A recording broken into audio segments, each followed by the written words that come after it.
अस्सलाम वालेकुम। Welcome to my channel voice over by Amna Shah. I hope कि आप खुश होंगे। कहानी शुरू करने से पहले आपसे रिक्वेस्ट है कि अगर आपको मेरा कंटेंट पसंद आता है तो प्लीज़ मेरे चैनल को सब्सक्राइब करें। आइए एक और सनसनीखेज फुल ऑफ एक्शन जुर्म कहानी सुनते हैं। शानदार घर के बड़े से आहनी गेट के पास चौकीदार मंसूर खान बैठा अपनी मूंछों को ताव दे रहा था। इससे कुछ फासले पर घर के पालतू 3 कुत्ते आपस में मस्ती कर रहे थे। हल्की हल्की हवा में लॉन में लगे फूलों की खुशबू शामिल होकर फिजा को मसरूरकुन बना रही थी कि अचानक घर के ऊपर के कमरे की एक खिड़की एक धमाके से खुली और घर के मालिक सेठ हाकिम को किसी ने उठाकर पूरी कुव्वत से नीचे फेंक दिया। एक धमाका हुआ और चौकीदार ने चौंक कर पहले सेठ हाकिम की तरफ देखा और फिर इसकी निगाह ऊपर खिड़की की तरफ चली गई। वहां कोई खड़ा था। चौकीदार जल्दी से अपनी जगह से उठा और सेठ हाकिम की लाश की तरफ भागा। सेठ हाकिम की लाश को देखकर चौकीदार ने अपनी बंदूक सीधी की और मेन दरवाजे की तरफ दौड़ लगा दी। पोश इलाके में बड़े बड़े और खूबसूरत घर थे। इन घरों में एक घर सबसे मुनफरिद और बड़ा था। वो घर कई किनार पर मोहित था। घर में दाखिल होने के लिए एक बड़ा और आहनी गेट था। गेट के साथ अंदर एक छोटा केबिन था और इस केबिन में चाको चौबंद चौकीदार मंसूर खान कभी पराए जमान और कभी बाहर निकलकर टहल रहा होता था। वो 60 साल की उम्र में भी सेहतमंद दिखाई देता था और उसकी बड़ी बड़ी मूछें किसी पर भी रोक डालने के लिए बहुत थीं। इसके पास जदीद असला था जिसे चलाने में इसे बाकायदा महारत थी। वो 25 साल से अपने मालिक सेठ हाकिम के साथ वफादारी निभा रहा था। गेट से आगे पोरिश तक चमकती टाइलों की सड़क थी। फिर वसी पोरिश आता था जहां हर वक्त 1 या 2 गाड़ियां खड़ी दिखाई देती थीं। इससे आगे घर के अंदर जाने के लिए लकड़ी का मेन दरवाज़ा था जिस पर बहुत ही खूबसूरत नक्शो निगार बने थे। घर के गेट के दाएं जानिब स्विमिंग पूल था जिसके नीले पानी में आसमान झांकता रहता था।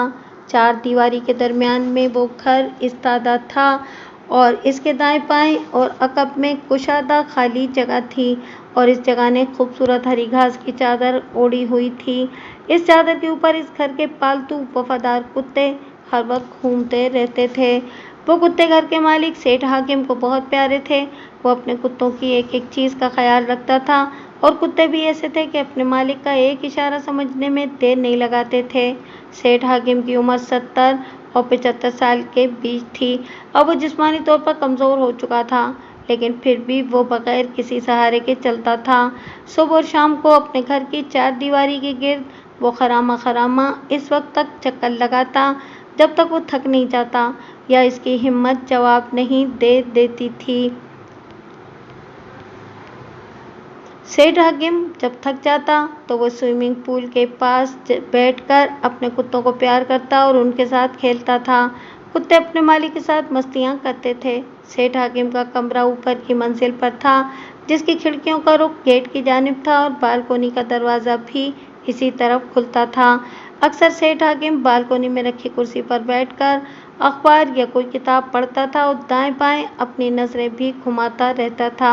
जब बारिश हो रही होती थी तो सेठ हाकिम बारिश से लुत्फ़अंदोज़ होने के लिए ख़ास तौर पर बालकोनी में पड़ी कुर्सी पर बराए जमान हो जाता और मुलाजिम से काफ़ी या फिर चाय का कप भी मंगवा लेता था। सेठ हाकिम ने सारी ज़िंदगी पैसा कमाया था।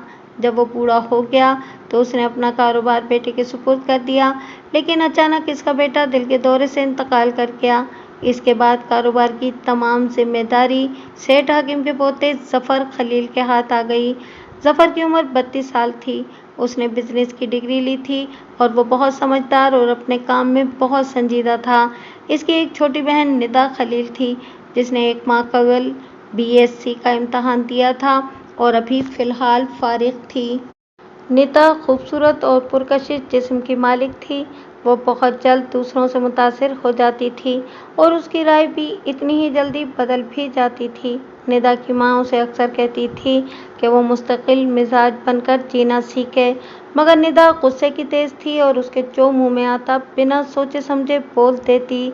अपने शौहर की वफ़ात के बाद निदा की माँ घर की चार दीवारी तक महदूद होकर रह गई थी।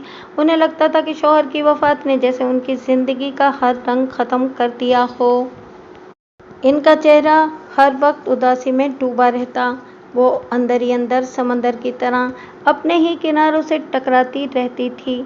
सेठ हाकिम अपनी तमाम जिम्मेदारियों से सुबकदोश जरूर हो गया था, लेकिन वो कारोबार की एक एक रिपोर्ट अपने पोते जफर और कंपनी के स्टाफ से लेता था। रोजाना लेन देन की रिपोर्ट सेठ हाकिम को मेल होती थी। यूँ कह लें कि सेठ हाकिम घर में बैठ जरूर गया था, लेकिन कारोबार पे इस वक्त भी उसकी गहरी नज़र थी। उसकी इजाज़त के बगैर कोई बड़ा फैसला भी नहीं होता था, जिसकी वजह से बाज़ औक़ात ज़फ़र उकता कर अपनी माँ से शिकवा करता था, जबकि निदा को अपने दादा से ये शिकायत थी कि वो अब भी इसकी ज़ाती ज़िंदगी में अपनी मर्जी मुसल्लत करने की कोशिश करते हैं। ज़फ़र और निदा की माँ अपनी औलाद के शिकवे और शिकायत सुनती थी, लेकिन अपने दिल की वो किसी को नहीं कह पाती थी कि इन्हें सेठ हाकिम से क्या शिकायत हैं। जिंदगी इसी तरह गुजर रही थी। सेठ हाकिम का वो घर जो पूरे इलाके में तारीफी नज़रों से देखा जाता था, इस वक्त इस घर के बाहर कई पुलिस गाड़ियां मौजूद थीं। घर की चार दीवारी के गिर्द पुलिस एहलकार मुस्तैद घूम रहे थे। पूरे इलाके में दहशत फैली हुई थी। घर का बड़ा आहनी गेट बंद था और गेट के पास भी पुलिस खड़ी थी। अंदर भी पुलिस एहलकार मौजूद थे, क्योंकि सामने फर्श पर सेठ हाकिम की टेढ़ी लाश पड़ी थी। उसकी गर्दन अजीब अंदाज से मुड़ी हुई थी। सेठ हाकिम को उसके कमरे की खिड़की से नीचे फेंका गया था। नीचे गिरते ही सेठ हाकिम की गर्दन टूट गई थी और वो मौके पर ही दम तोड़ गया था। जब ये वाक़या रूनुमा हुआ, उस वक्त निदा की माँ अपने कमरे में थी। निदा लाउंज में मौजूद थी और चौकीदार हस्बे मामूल गेट पर ड्यूटी दे रहा था। सेठ हाकिम के घर का गहरी नज़रों से जायज़ा लेता हुआ वो आदमी, जिसकी शख्सियत सेहर अंगेज़, जिस्म मजबूत और चेहरे पर गहरी मतानत थी, उसका नाम इंस्पेक्टर औरंगजेब था। सेठ हाकिम का घर उसके थाने की हुदूद में आता था। इमरजेंसी पुलिस को सेठ हाकिम की पोती निदा ने घबराई हुई और रोती हुई आवाज़ में इतला दी थी, मेरे दादा सेठ हाकिम को उनके कमरे से नीचे फेंककर जान से मार दिया है। प्लीज़ जल्दी आ जाइए, वो कातिल अभी हमारे घर में ही है। इसके बाद निदा से उसके घर का पता पूछा गया और फिर पुलिस ने वहां आने में देर नहीं लगाई। जिस सूरत से पुलिस आई थी, इस पर चौकीदार मंजूर खान भी हैरान रह गया था। चौकीदार ने पुलिस की आमद पर गेट खोला और पुलिस जवान अंदर चले गए। 20 मिनट के अंदर अंदर और पुलिस भी वहां पहुंच गई, क्योंकि जफर को भी इतला हो चुकी थी और वह इस वक्त अपने ऑफिस में था। इंस्पेक्टर ने सबसे पहले इर्द गिर्द का जायजा लिया, फिर वो लाश के पास चला गया और उसे गौर से देखा। इसके बाद इंस्पेक्टर ने सेठ हाकिम के कमरे की इस खिड़की की तरफ देखा जहां से इसे नीचे फेंका गया था। खिड़की के दोनों पट खुले थे। वो कमरा कम से कम 16 फीट की बुलंदी पर था। सेठ हाकिम को जिसने भी नीचे फेंका था, उसने इस अंदाज में फेंका था कि इसकी गर्दन नीचे की तरफ रहे, इसलिए वो गर्दन के बल फर्श पर गिरा था और मौके पर ही गर्दन तुड़वाकर जान की बाजी हार गया था। सेठ हाकिम की लाश के कपड़ों पर से फिंगरप्रिंट लिए जा रहे थे। जब इस काम से फारिग हो गए तो उसकी लाश पोस्टमार्टम के लिए भेज दी गई। घर के अंदर और बाहर जाने की किसी को इजाज़त नहीं थी, सिर्फ जफर ही अंदर आ सका था। इंस्पेक्टर ने इशारे से मंसूर खान को अपने पास बुलाया। क्या नाम है तुम्हारा? जफर भी पास ही खड़ा था। मेरा नाम मंसूर खान है, उसने बताया। कब से हो यहाँ? इंस्पेक्टर ने अगला सवाल किया। मुझे 25 साल हो गए हैं इनके साथ वफादारी निभाते हुए, मंसूर खान ने जवाब दिया। उसकी आंखें भीगी हुई थीं और आवाज़ में मालिक की मौत का दुख था। इंस्पेक्टर ने इसका गहरी नज़रों से जायज़ा लेते हुए पूछा, अब मुझे एक एक लफ्ज़ याद करके बताओ कि तुमने क्या देखा। मुझे वो सब बताना जो तुमने देखा है। शक की बुनियाद पर कोई बात मत करना। साहब, मैं वही बताऊंगा जो मैंने अपनी आंखों से देखा है। ये सारा वाक़या मेरी आंखों के सामने हुआ है, मंसूर खान ने कहा। ठीक है, बताना शुरू करो। इंस्पेक्टर ने ये कहकर अपने दोनों हाथ सीने पर बांध लिए और तवज्जो उसके चेहरे पर मरकूज़ कर दी। जफर भी सुनने के लिए मुतवज्जा था। मंसूर खान ने अपनी बात का आगाज़ गेट की तरफ इशारा करने से किया। मैं वहाँ गेट के पास बैठा था। 3 बजे का वक्त था। अचानक बाहर गाड़ी का हॉर्न सुनाई दिया। میں نے چھوٹی کھڑکی کھول کر باہر جھانکا تو بڑے سیٹ صاحب کی کار تھی اور ڈرائیونگ سیٹ پر احمد صاحب بیٹھے تھے۔ احمد صاحب کون؟ انسپکٹر نے یہ سوال ظفر کی طرف چہرہ پھیر کر کیا۔ احمد ہمارے آفس میں کام کرتا ہے اور وہ دادا جی کے بہت قریب ہے، ظفر نے جواب دیا۔ قریب سے مراد؟ انسپکٹر نے وضاحت چاہی۔ دادا جی کو احمد پر بہت اعتماد تھا، اس لیے وہ اپنے ذاتی کام بھی ان سے کرواتے تھے۔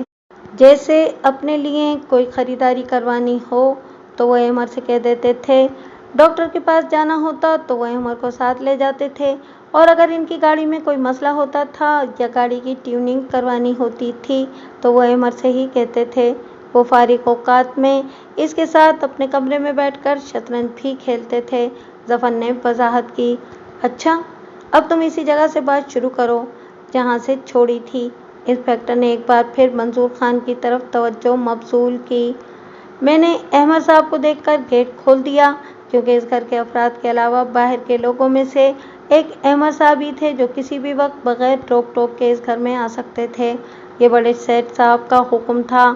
احمد صاحب گاڑی اندر لے کر آئے، میں نے اسی وقت گیٹ بند کر دیا۔ احمد صاحب نے گاڑی سامنے کھڑی کی اور واپس میرے پاس آ کر بولے، میں نے گاڑی کی ٹیوننگ کرا دی ہے، مجھے جانے کی جلدی ہے، میں جا رہا ہوں، تم سیٹ صاحب کو بتا دینا۔ ابھی وہ مجھے یہ کہہ ہی رہے تھے کہ سیٹ صاحب نے بالکنی سے احمد صاحب کو اپنے کمرے میں آنے کے لیے کہا۔ سیٹ صاحب کے لہجے میں غصہ تھا، ایسا لگتا تھا جیسے انہیں احمد صاحب سے کوئی شکایت ہو۔ میں نے اس سے پہلے کبھی سیٹ صاحب کو احمد صاحب کے ساتھ اس لہجے میں بات کرتے ہوئے نہیں دیکھا تھا۔ سیٹ صاحب کا لہجہ بگڑا ہوا تھا۔ منظور خان ایک لمحے کو چپ ہوا تو انسپکٹر نے کہا، بولتے رہو اور اپنی بات مکمل کرو۔ منظور خان نے پھر کہنا شروع کیا، احمد صاحب اندر چلے گئے اور 15 منٹ کے بعد واپس آئے تو ان کا چہرہ غصے میں تھا، ایسا لگتا تھا جیسے وہ کسی الجھن میں ہوں۔ انہوں نے مجھ سے آتے ہی پوچھا کہ لوہے کی سیڑھی کہاں ہے؟ میں نے اسٹور کی طرف اشارہ کر دیا۔ وہ اس جانب گئے اور اندر سے لوہے کی سیڑھی اٹھا کر گھر کے پیچھے چلے گئے۔ میں حیران سب دیکھ رہا تھا اور سوچ رہا تھا کہ معاملہ کیا ہے۔ تھوڑی دیر کے بعد احمد صاحب آئے تو وہ خالی ہاتھ تھے اور سیڑھی وہ پیچھے ہی چھوڑ آئے تھے۔ اس کے بعد وہ گھر کے اندر چلے گئے۔ میں اپنی کرسی پر بیٹھ گیا۔ اچانک میں نے دیکھا کہ سیٹ صاحب کے کمرے کی کھڑکی کے دونوں پٹ کھلے اور اندر سے مجھے کچھ آوازیں آنے لگیں۔ پھر ان کے کمرے میں کچھ گرا۔ میں کھڑا ہو کر دیکھنے لگا اور سوچنے لگا کہ کیا ہو رہا ہے۔ ابھی میں سوچ ہی رہا تھا کہ اچانک ہی وہ خوفناک منظر دیکھ کر میں دنگ رہ گیا۔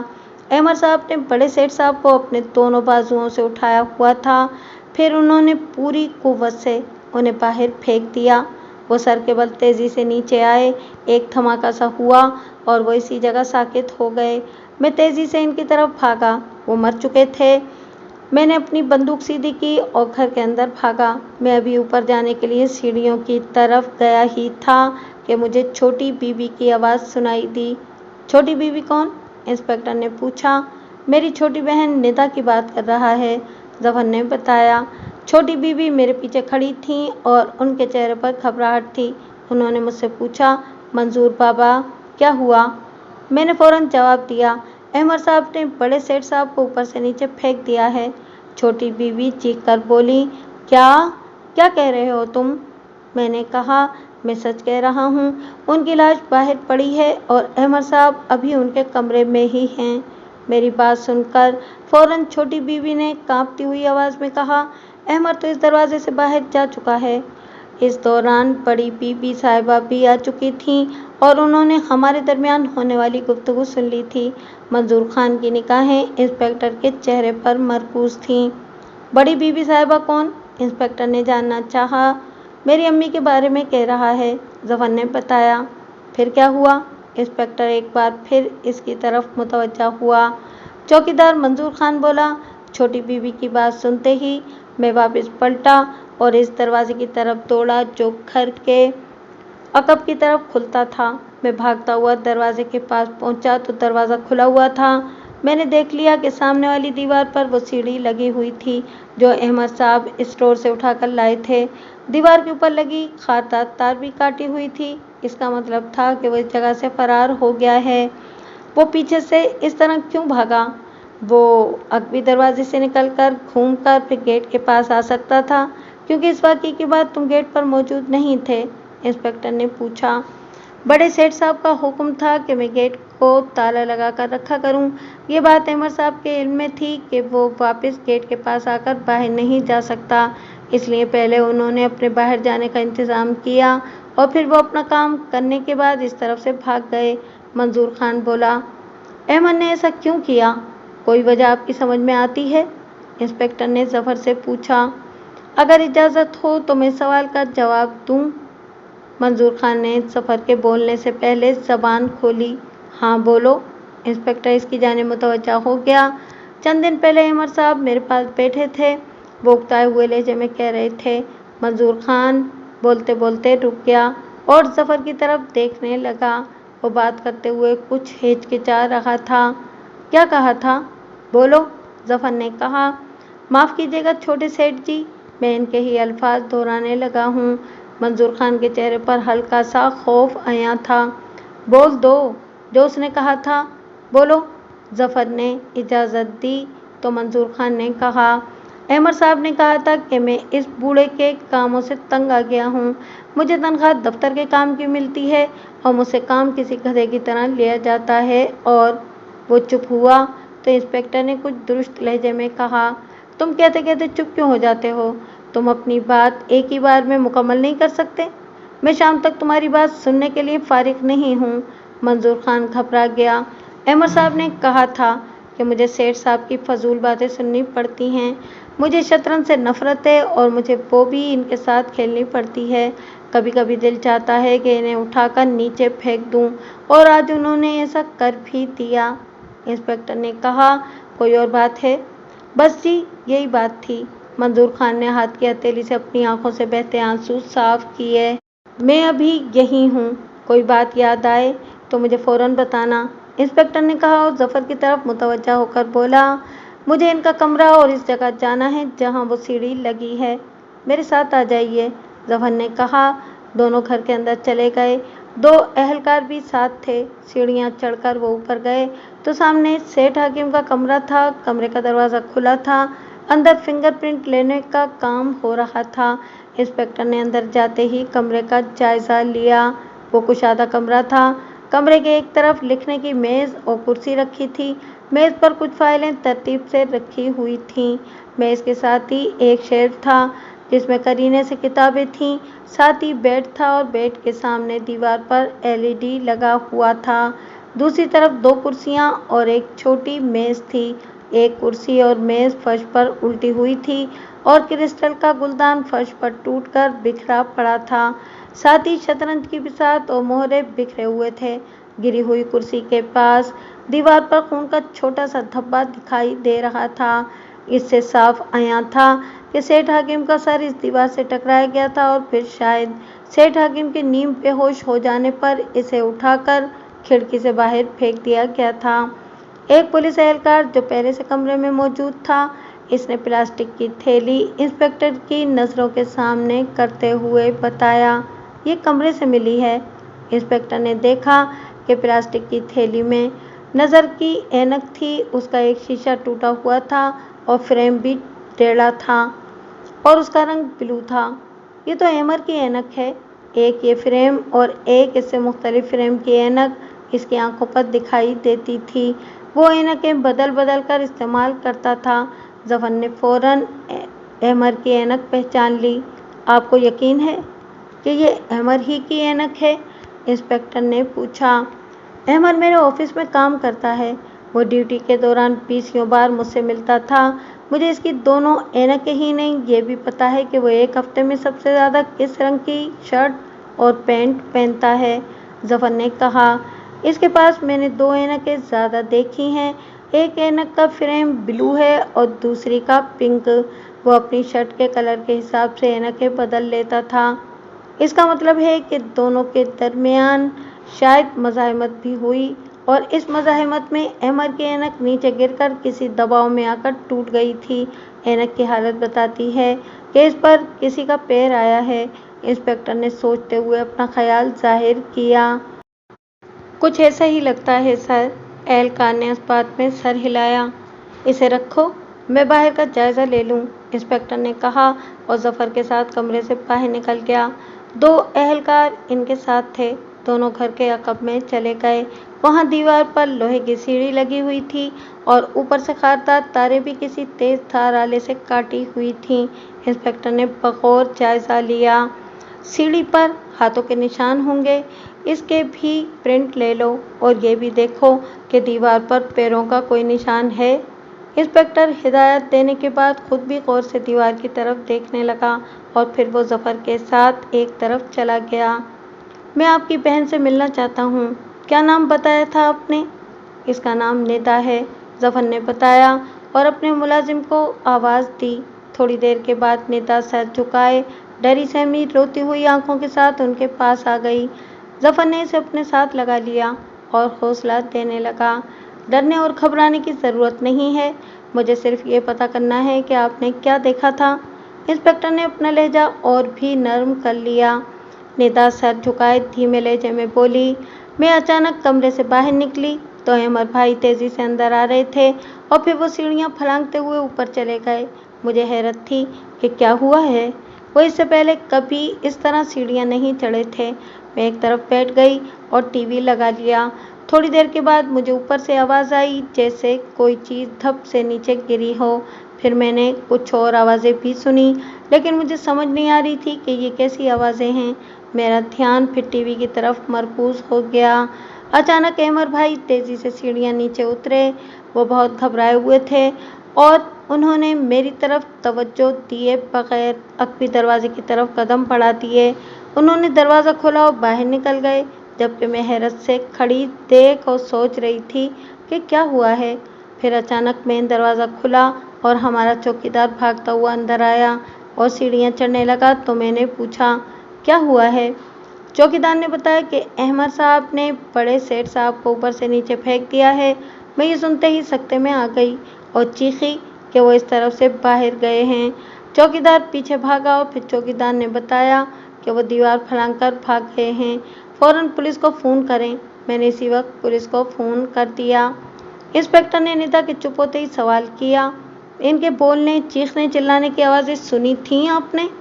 नहीं, ऐसी कोई आवाज़ें नहीं आई थीं, बस सामान वगैरह गिरने की आवाज़ें आई थीं, निदा ने बताया। इसके अलावा कुछ और देखा था? इंस्पेक्टर की निगाहें निदा के झुके हुए चेहरे पर थीं। वो अभी तक अपने भाई के साथ चिमटी खड़ी थी। नहीं, उसने झुकी नज़रों के साथ नफ़ी में गर्दन हिलाते हुए जवाब दिया। कुछ याद आए तो मुझे बताना, अब आप जा सकती हैं, इंस्पेक्टर ने कहा और निदा तकरीबन भागते हुए वहाँ से चली गई। अब कुछ सवाल आपसे हो जाएं। इंस्पेक्टर जफर की तरफ मुतवज्जा हुआ। पूछें, क्या पूछना चाहते हैं आप? जफर जल्दी से बोला। अहमद क्या वाकई सेठ हाकिम के सारे काम करता था? इंस्पेक्टर ने पूछा। दादा अब्बू का अहमद के साथ बहुत लगाव था। वो इस पर बहुत एतमाद करते थे और वो दोनों रात गए तक शतरंज भी खेलते थे और घंटों आपस में बातें भी करते थे, जफर ने जवाब दिया। डॉक्टर के पास भी वही लेकर जाता था? जी हाँ, क्योंकि डैडी की वफ़ात के बाद मुझ पर काम का बोझ बहुत बढ़ गया था, इसलिए दादा अब्बू अहमद को बुला लेते थे और वैसे भी दोनों की दोस्ती भी थी, जफर ने बताया। दोस्ती थी और फिर भी अहमद ने इतना बड़ा कदम उठा लिया। क्या आपने कभी महसूस किया कि अहमद उनके कामों से उकता गया है? इंस्पेक्टर ने पूछा। हो सकता है कि वो दादा अब्बू के काम करते हुए उकता गया हो, मुझे कभी महसूस नहीं हुआ। दादा अब्बू की एक आदत ऐसी थी कि कोई भी उकता जाता था। वो क्या आदत थी? वो बाल की खाल उतारते थे। बाल की खाल उतारते हुए इनके सवालों का जवाब देना मुमकिन नहीं रहता था और खामखा गुस्सा भी आ जाता था। तब तक जान नहीं छोड़ते थे जब तक इनकी तसल्ली नहीं हो जाती थी, जफर ने कहा। फिर तो आप भी इनके सवालों से ज़िद हो जाते होंगे। इंस्पेक्टर ने उसका जायज़ा लिया। ये सच है, लेकिन मैंने कभी इनसे सख्त अल्फाज में बात नहीं की। मेरी कोशिश होती थी कि मैं उनके हर सवाल का जवाब तहम्मुल से दूं। मैं इनकी इस आदत को बर्दाश्त करता था। इनके सवालों का गुबार जो चढ़ता था वो मैं अपनी माँ के सामने उतारता था, जफर ने कहा। अब वो चले गए हैं और मुझसे कोई पूछने वाला नहीं रहा, मुझे कोई मशवरा देने वाला भी नहीं रहा। मुझे लगता है कि इनकी कमी सबसे ज़्यादा मुझे महसूस होगी। जफर की आंखों में नमी उतर आई। इंस्पेक्टर ने बगौर जफर को देखा और फिर बोला, अब मुझे अहमद को तलाश करना है, फिर देखूंगा कि पसे आईना क्या है। अचानक इंस्पेक्टर के मोबाइल फोन पर बेल होने लगी और वो बेल फोन सुनता हुआ एक तरफ चला गया। इंस्पेक्टर पुलिस के साथ जब अहमद के घर पहुंचा तो दरवाजे पर ताला पड़ा था। महल्लेदार अहमद के घर के बाहर इतनी पुलिस देखकर डर और खौफ में मुब्तला हो गए। अपने तई एक दूसरे से बातें करने लगे। हर कोई अपना कयाफा लगा रहा था। किसी की समझ में कुछ नहीं आ रहा था कि पुलिस अहमद के घर के पास क्या करने आई है। इंस्पेक्टर ने ताला देखा तो बराबर वाले घर से एक मर्द को निकलते देखकर उसे अपने पास बुला लिया। ये कहाँ गए हैं? पता नहीं जनाब, मर्द ने फौरन नफी में गर्दन हिला दी। इनको गए कितनी देर हो गई है? इंस्पेक्टर ने पूछा। मैं तो अभी कामकाज से वापस आया हूँ, इसलिए मुझे पता नहीं है कि कब से गए हैं। उसने कहा, अपने घर वालों से पूछकर बताओ, शायद इन्हें पता हो। इंस्पेक्टर ने कहा तो वो अंदर चला गया। इंस्पेक्टर इर्द गिर्द का जायजा लेने लगा। लोग अपने घरों की छतों और दरवाजों के पीछे से उनको देख रहे थे। गली में कोई राहगीर भी दिखाई नहीं दे रहा था। शायद इसकी ये वजह थी कि कोई भी पुलिस के मामलात में नहीं पड़ना चाहता था, और फिर ऐसी सूरत हाल में जब उन्हें पता ही ना हो कि पुलिस क्यों अहमद के घर आई है। थोड़ी देर बाद वो मर्द बाहर निकला तो बोला, मेरे घर वाले अभी बाजार गए थे कुछ खरीदारी के लिए, इसलिए इन्हें भी नहीं पता कि ये लोग कब घर को ताला लगाकर गए हैं। इंस्पेक्टर ने कहा, इनका मोबाइल नंबर तो होगा तुम्हारे पास? नहीं जी, कभी ज़रूरत ही नहीं पड़ी। वो मर्द इस इंतज़ार में था कि वो जल्दी से इनके सामने से चला जाए। कैसे लोग हैं ये? इंस्पेक्टर ने अगला सवाल कर दिया। शरीफ और अच्छे लोग हैं। मैं तो सुबह सवेरे काम पर चला जाता हूँ और रात को घर वापस आता हूँ, इसलिए ज़्यादा जानता नहीं हूँ। मर्द अपनी जान की खलासी चाहता था। कितना अरसा हो गया है इनको यहाँ रहते हुए? 2 साल पहले ये आए थे। इनका किराए का मकान है, मर्द ने बताया। इंस्पेक्टर ने दाएं बाएं जायजा लिया। कुछ फासले पर किराने की दुकान थी जो इसने अपने घर में ही बनाई हुई थी। इंस्पेक्टर वहां चला गया। किराने की दुकान में कोई था नहीं। इंस्पेक्टर ने आवाज़ दी, कोई है अंदर? आवाज़ रौबदार थी। फौरन एक आदमी चादर लिए आ गया और मरियल सी आवाज़ में बोला, जी साहब, ये दुकान तुम्हारी है? हाँ जी। उसने मरियल से अंदाज में इस बात में गर्दन हिलाई। अहमद के घर वाले घर को ताला लगाकर कब गए थे? इंस्पेक्टर ने पूछा। इंस्पेक्टर की बात सुनकर दुकानदार ने अपनी गर्दन निकालकर इस घर की तरफ देखा और बोला, इनके घर को ताला लगा हुआ है? मुझे तो नहीं पता, मैं तो बुखार में तप रहा हूँ, दुकान छोड़कर अंदर लेटा हुआ था। दुकान खुली छोड़कर अंदर लेटे हुए थे? इतना बुखार है तो दुकान की परवाह नहीं है तुम्हें? इंस्पेक्टर ने लहजे में कुछ तगय्युर लाते हुए कहा, मेरी बीवी दरवाजे के पास बैठी हुई है, आने वालों को सौदा दे देती है। उसने पीछे दरवाजे की तरफ इशारा किया तो एक औरत जिसने अपने दुपट्टे से नकाब किया था इंस्पेक्टर के सामने हुई और फिर पीछे हट गई। इंस्पेक्टर ने कुछ देर सोचा और अपनी गाड़ी की तरफ चला गया। जाते हुए वो अपने एहलकार से कह रहा था, एसपी साहब का प्रेशर ही इतना है कि मुझे इस तरह से आना पड़ा। अगर पुलिस का रवैया अच्छा हो जाए तो हर आदमी इनके साथ ताउन करने को तैयार हो जाए। यहाँ हर कोई इस बात से डर रहा है कि कहीं कुछ बताने पर पुलिस उसे ही ना धर ले। यस सर, एहलकार ने इस बात में सर हिलाया। इंस्पेक्टर अपनी गाड़ी में बैठा और पुलिस वहाँ से रुखसत हो गई। पुलिस के जाते ही सब लोग अपने अपने घरों से बाहर निकल आए और चहमगोइयाँ शुरू हो गईं। किराने वाले ने भी अपनी चादर एक तरफ रख दी और वो भी दूसरों के साथ बातों में मशगूल हो गया। इंस्पेक्टर ने अपनी गाड़ी के ब्रेक इस वर्कशॉप के सामने लगाए जहां से अहमद सेठ हाकिम की गाड़ी ठीक कराया करता था। वर्कशॉप के बारे में मालूमात इंस्पेक्टर ने सफ़र से ली। वर्कशॉप का मालिक 40 साल की उम्र का खुश मिजाज शख्स था। वो इंस्पेक्टर को अपने केबिन में ले गया। मैं आपका ज़्यादा वक्त नहीं लूँगा, मुझे कुछ मालूमात दरकार हैं, इंस्पेक्टर ने कहा। आप हुक्म करें सर। सेठ हाकिम की गाड़ियों का काम इसी वर्कशॉप में होता है? इंस्पेक्टर ने पूछा। जी हाँ, वो हमारे पुराने कस्टमर हैं, वर्कशॉप के मालिक ने जवाब दिया। सेठ हाकिम की गाड़ी का काम करवाने कौन आता था? इंस्पेक्टर ने पूछा। सेठ हकीम की गाड़ी का काम अहमद साहब करवाने आते थे। आज वो इनकी गाड़ी की ट्यूनिंग करवाने आए थे। अहमद साहब ने कहा था कि हम पहले इनका काम कर दें क्योंकि इनको कराची जाना था। 4 बजे की ट्रेन में इनकी सीट बुक थी, इस शख्स ने बताया। ये बात अहमद ने बताई थी। इंस्पेक्टर ने जल्दी से अपनी घड़ी की तरफ देखा। जी हाँ, तभी फिर मैंने पहले इनकी कार की ट्यूनिंग की और वो जल्दी से चले गए।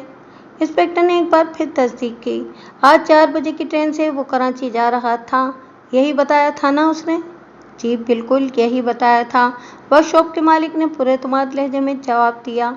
इंस्पेक्टर ने अपने एहलकार से कहा, जल्दी से पता करो कि 4 बजे कौन सी ट्रेन कराची जाती है और इस ट्रेन में अहमद नाम के किसी शख्स की बुकिंग है। वह एहलकार सुनते ही बाहर निकल गया। इंस्पेक्टर ने इस शख्स से पूछा, अहमद कैसा लड़का है? बहुत ही अच्छा, पढ़ा लिखा और खुश मिजाज, वर्कशॉप के मालिक ने बताया। काम की ज्यादती की वजह से वो उकताया हुआ नहीं रहता था? मैंने तो कभी नहीं देखा कि उसके चेहरे पर कोई थकन हो, उसने कहा। अपने सेठ हाकिम के बारे में उसकी राय क्या थी? वो इनकी बहुत तारीफ किया करता था और ख़ास तौर पर जिस दिन दोनों के दरमियान शतरंज की बाजी लगती थी और अहमद जीत जाता था तो वो मज़े ले लेकर मुझे बताता था। ये भी बताता था कि उसने कैसे और कहाँ शतरंज की बाजी में बेईमानी की थी। वर्कशॉप के मालिक के होठों पर हल्की सी मुस्कुराहट भी आ गई थी। इसका मतलब है कि अहमद खेल में बेईमानी भी करता था। आपसे भी उसकी दोस्ती थी? हाँ, मेरी भी इससे दोस्ती हो गई थी। वो अक्सर फारिग वक्त में आ जाया करता था और फिर हम गपशप लगाते थे। ओके, शुक्रिया, आपने मुझे वक्त दिया। इंस्पेक्टर ने मुसाफा किया। वैसे सर बात क्या है? वर्कशॉप के मालिक ने पूछ ही लिया। सेठ हाकिम का कत्ल हो गया है और इल्ज़ाम अहमद पर है, इंस्पेक्टर ने कहा और केबिन से बाहर निकल गया, जबकि वर्कशॉप का मालिक दमबख़ुद खड़ा रह गया। आधे घंटे में इंस्पेक्टर के पास तमाम मालूमात थीं। ट्रेन 4:10 पर रवाना हुई थी। अहमद के नाम की फर्स्ट क्लास में टिकट की बुकिंग 2 दिन पहले हुई थी। जिस बात ने इंस्पेक्टर के जिस्म में बेचैनी भर दी वो ये थी कि ट्रेन 90 किलोमीटर का फासला तय करने के बाद इंजन फेल होने के बायस एक वीराने में खड़ी थी। इंस्पेक्टर को इस पर भी हैरत थी कि इस बात का जिक्र जफर ने क्यों नहीं किया कि वो आज कराची जा रहा है। इंस्पेक्टर ने अपने एहलकार के जरिए जिस जगह ट्रेन खड़ी थी इस इलाके के थानेदार को अहमद के बारे में सारी मालूमात बहम पहुंचाने की हिदायत की और इसकी इत्तला एसपी साहब को भी दे दी ताकि ऊपर से मुतल्लिका थानेदार को हिदायत पहुंच जाए। इसके बाद इंस्पेक्टर ने जफर को फ़ोन किया। जब इंस्पेक्टर की कॉल आई तो इस वक्त जफर अपनी बहन निदा और माँ के पास बराए जमान था। राब्ता होते ही इंस्पेक्टर ने पूछा, एक बात पूछनी थी आपसे, आपकी कंपनी के काम के सिलसिले में अहमद कराची भी जाता था? अहमद कंपनी की तरफ से कराची नहीं जाता था, जफर ने बताया। तो फिर वो कराची क्यों जाता था?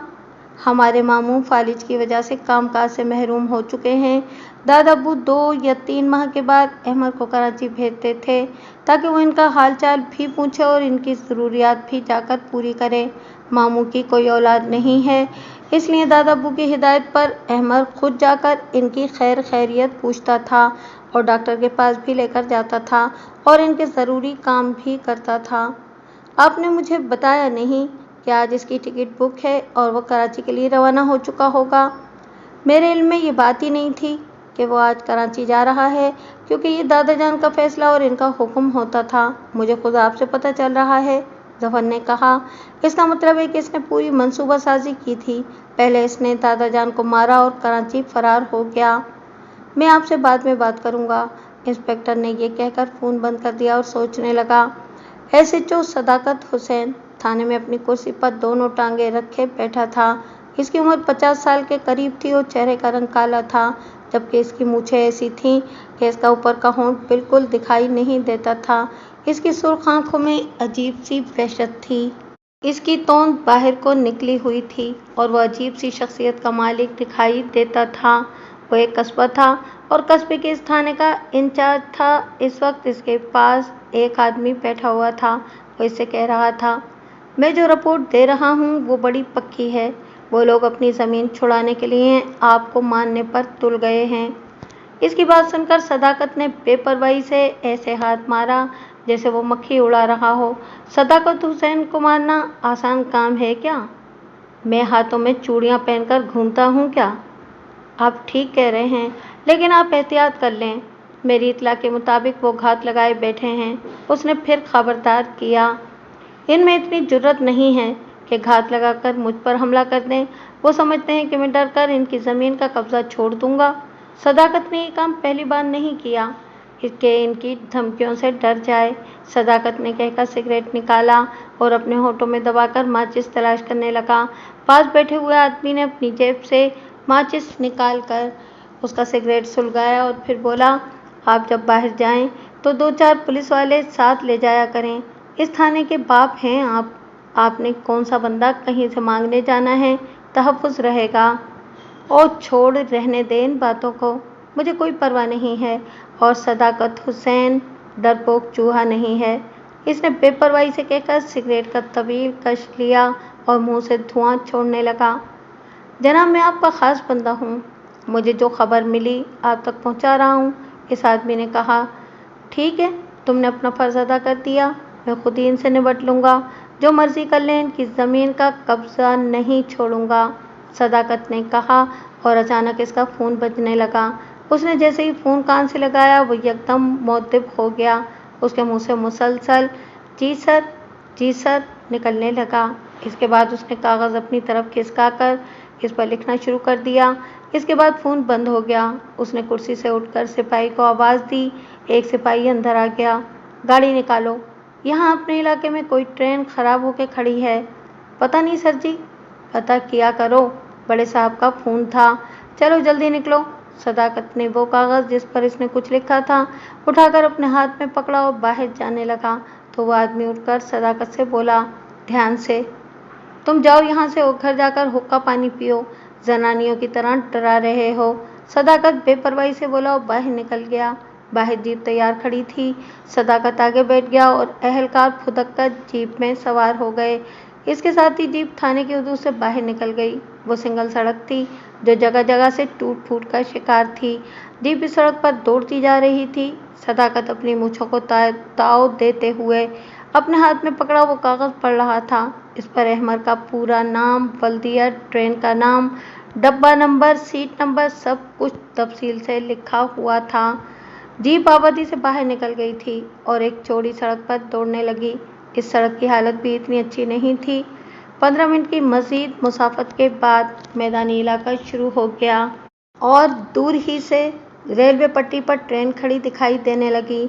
इस ट्रेन के इर्द गिर्द मुसाफिरों का हिजूम था। इनमें से कोई टहल रहा था, कुछ टोली की शक्लों में बातें कर रहे थे और कुछ बेजारी से खड़े थे। इनमें ख़वातीन भी थीं। सदाकत के कहने पर ड्राइवर ने जीप एक जगह रोक दी। सदाकत के साथ पुलिस एहलकार भी बाहर निकल आया। सदाकत ने इसी जगह खड़े होकर पहले जायज़ा लिया और फिर कागज़ पर लिखा, ट्रेन का डब्बा नंबर पढ़ा और अपने एहलकारों के साथ इस तरफ चल पड़ा। वो ट्रेन के इस डब्बे के अंदर चले गए। सदाकत एक एक सीट की तरफ देखता हुआ आगे बढ़ रहा था।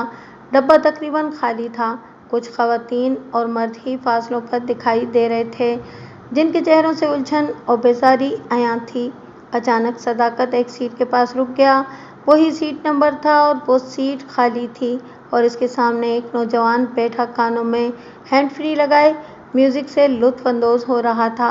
सदाकत ने इसकी तरफ गौर से देखा और इसकी नज़रों के सामने चुटकी बजाई, जैसे वो इसे कह रहा हो कि वो अपने कानों से हैंड फ्री निकाल कर उसकी बात पर तवज्जो दे।